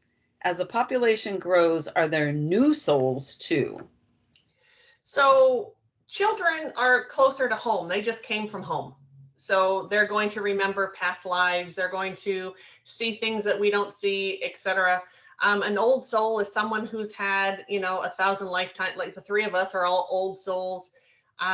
There are souls that have just incarnated since planet Earth. Since we've been a population here. New souls tend to be the ones who are I want to be very careful. They're not very settled in their bodies, and they create a lot of havoc, and they're like teenagers. They're teenagers in adult bodies, but their soul is a teenager, so they're doing things that are very unrestful, etc. Those of us who had many, many, many, many more lives than that prior to even this planet, are more where we come in as the healers. We're the ones that are coming in and trying to bring some healing and evolution to our planet. Beautiful. I was gonna add, like, newer generations, they do come in differently to create a new system. There's no point of maintaining something that doesn't work with the same kind of souls. But I think also human concepts, looking at like old, new, and all that. Yes. But definitely, it's a progress. Yeah. But I like what you said, like teenagers. That's definitely and they're meant to come in and do that. It's not like they're not meant to do that or anything. But like the 3 of us, we think of coming into life, and the last thing we think of is, oh, really? Do I have to? That sounds so exhausting. Do I have to go in and can't we get one of the newer kids to do that? Because, they have the energy for it, and they have the, they haven't been around as long, and that wisdom and everything. So they come in and they serve an absolute beautiful purpose, and they have their journey, and it's a huge journey. And but it's just different than ours. So and she kind of continues this with when or what determines a soul at birth as far as old souls, or how many times they are reincarnated, and do they ever end? It's up to us, the life that we want. So we choose our parents, we choose our siblings, we choose the trauma, we choose the wounding, we choose the lessons, we choose all of that. We make that choice before coming in, and we make the choice to come in. So we don't ever have to come back again if we don't want to. But most of us do, because we want to evolve and go on. Again, like we talked before, it's not some being granting us like, you're an old soul. I don't like you. You're a new soul. It's not like that. But I think again, we project human authority onto something. Yes. And life is so much bigger than these few moments that we have on Earth in this particular body. On the other side, it's just like, me and my friends were sitting around talking, and I'm like, I'm going to run to the store. I'll be right back. That's a lifetime in spirit form, That's so hard. It's a big deal. Yeah. Whatever suffering goes on here, whatever, that's all for our evolution and to learn. So it's Yeah, great questions. Mm-hmm. All right. Sam says, at this point, we all know that demonic creatures are very rare. Correct. But if this much, much lower energy steps up into a house, what can we expect for our life, our family, our pets, even for the house itself, once such a low energy is in that space? So, first of all, you would have to call it in. There is a situation like the Conjuring house, something like that, where it's already there and you move in. But those lower beings. Sorry, Nan, what did you have to say? I was gonna say the same, that like you have to be a match to that. So I think that there's some problem in the family of itself to even like, and I wouldn't focus so much on getting right with the demon, because you'll manifest another demon. There's something with your family that, not you particularly asking the question, but if that was a hypothetical situation. Like attracts like. We talk about it all the time. Not that you're a demonic family, but more that there's a lot of fear to being feed off of that, and a lot of have to be able to move into that vibration. Yeah. Most of us keep a much higher vibration. Even those of us who have like stuff going on in our home, say there's abuse going on in the home or whatever, that still doesn't lower it to the level of a demonic presence coming in. Because there has to be something for them to feed on, and it's very low. That's why, people doing paranormal work, using Ouija boards, doing whatever, and they don't know what they're doing, they can accidentally, because you have to invite it in as well. You can invite it in. And it has to be invited, but there has to be something there for it to stay there. Yeah. So, what it would look like would be what we think of hell. If a demon came, it would be it would be horrific. Everyone would be extremely sick. There'd be a lot of fighting. There'd be a lot of depression. The dogs would, they would not live very long. No one there would live very long. It's an excruciating existence. And thankfully it's very rare. Yeah. Yeah. Very good. I do believe in all of that answers Superside 3001's question. Okay. Hey, congrats on 1,000 subscribers. Going to a pretty haunted place just to explore. Could the spirits or other entities still follow me back home, even if I don't do such things as ghost hunting sessions? Yes. If yes, how to prevent that? Yes. Which I think we answered that. Prevent it by not going. That's my first. Prevent it by not going. Stay very grounded. Stay in love. And these things take practice. And call on your guidance, call on your guardians to be there and to help you. There's really, one thing that I think bothers me about all the ghost hunter videos that we've watched, it's rare that they tell us what happened after they went home. Because most of them, I guarantee you, have been sick. They've had attachments. They've had things happen to them that took a while to recover. They've been hurt. Their bodies there's a huge toll being taken on their bodies, and they don't talk about that stuff. So they just don't. Yeah. So I would just really, if you don't know, I don't know why you would go to a haunted place if you're not ghost hunting or wanting to, speak to the spirits or whatever, but just set your intention that you're going to stay in love.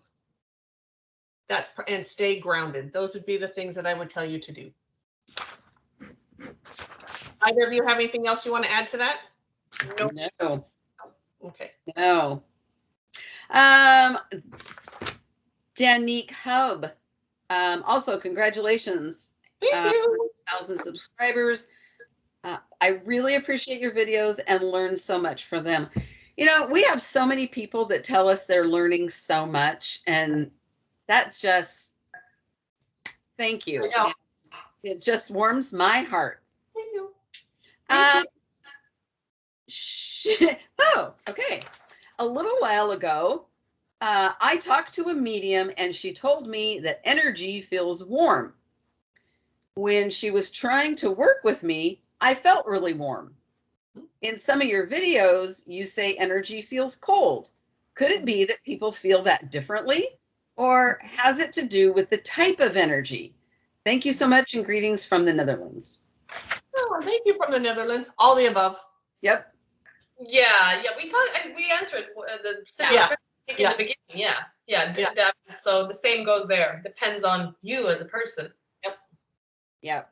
And you've seen Mari-Lyn and I are sitting next to each other during, some of these videos, and one of us will get cold, the other gets warm at the same time. It's just, Yep. And and so that. Oh, sorry. Go ahead. I was just gonna say, I'm always so cold that if something was cold, I wouldn't even feel it. Yes. So Yep. One answer. There just is not one answer. No.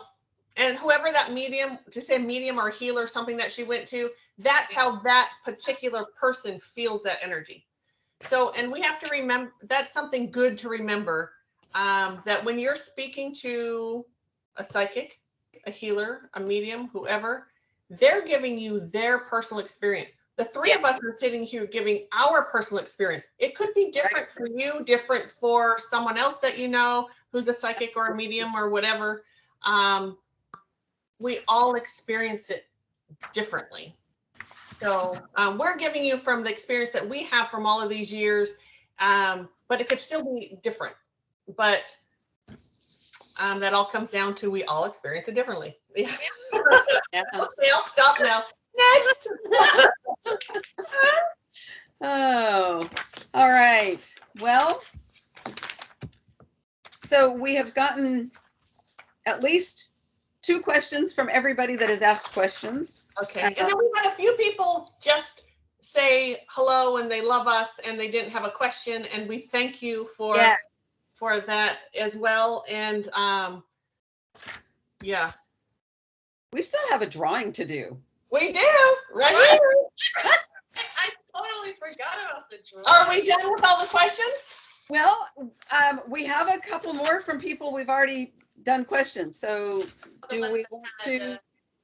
I think I'm done. Are you? That's a lot of questions. 4 hours, ladies. Yeah. Yeah. I mean, is there any one of those that is like a super, super question where it's like, wow, what a question, or like, I don't think so. I think we I think that a lot of questions like are similar, so we already answered. Yeah. Yeah, we did answer a lot of them. And they're all fabulous, I have to say. I'm so impressed by these questions. I do want to say one thing. This one viewer, if I'm reading this correctly, they have stopped watching some things because they know it's fake now. Oh. Yes, I love that. Yes. It's hard to go back to watching some of those. Yeah. And, there's so many that are honest and good and doing it, with all the right intentions. They think that, yes, absolutely. And some are not. Some are just not at all. Yeah. I mean, some are just there to have a YouTube channel and for the adrenaline rush or something. There's one more thing here with that Victoria. I said, she had asked questions and I put them away, but I just looked down and went, oh, okay. So just this one more question from her in regards to land, ground that has a lot of energy. Is it solely the multidimensional grids that are messed up, or can land have enough energy of its own? Good question. Land has a lot of energy. And there's different dimensions with it too. The grids are everywhere. Everything has a grid to it. And land is like energy also physically manifested, like literally matter, like physical matter. Yeah. And like plants, you can talk to plants and they grow greener and more. And I promise they do. Yeah. It's yes. So so I have my little plant back there. Yeah. Let's talk to it. Yeah. let's see, are there different types, levels of energetic lands, and how can the land become powerful? And know that the land doesn't become powerful like in a bad way at all. To me, land being powerful is its nutrients, is how the plants grow on there, and the crops that grow and all of that, because it's just the energy is so, and I can feel it right now, the energy is so beautiful and loving, and yeah. I get that it's abundant. It's an abundant energy. Yes. So I'm gonna stop there. There are some more questions. Maybe you can ask them the next the next time. I'm sure they're fabulous questions. But we've had a lot of them today. We have. And it was so much fun. I'm so happy I was here with you guys. Yes. So glad you were with us. I love it. Okay, ready? Oh yeah. Okay.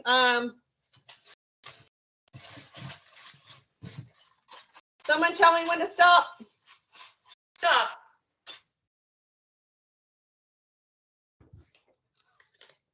Night Angel. Oh, Night Angel. Congratulations, Night Angel. Hey. Send us an email, and yes, and thank you for everyone. And someday we will get, you certainly can send us we're always available for healings and readings and paranormal stuff. But we really hope someday we can give everyone at least one freebie. That would be fabulous. But Night Angel, your turn. So let us know. And thank you, Nan, so much for showing up today. This has been so wonderful. Letting me be here. I loved it. And Nan is part of the TCS family. She is, the three of us. It's just she lives in Europe. So having her aboard with a lot of stuff we do just doesn't work out. And she's not huge on the paranormal stuff. But around the human relationships, like personal development, that's more like my joy. I love diving deep into that. Just this, why are we here? Why do we have a relationship? How do we get it better? So I love doing kind of sessions, like diving deep into things. So yes. Like I said, and you can find her email on our website, along with, I think her payment information is on there. I'm not sure, but she'll give you the payment information and have questions ready, all that kind of stuff. Anyway, and then the same with Mari-Lyn and I, it's all on the website. We thank you so much. Hope you enjoyed it. Yes. It was great. Yes. And we'll talk. Yes. See you the next video. Bye. Bye, everyone. See you.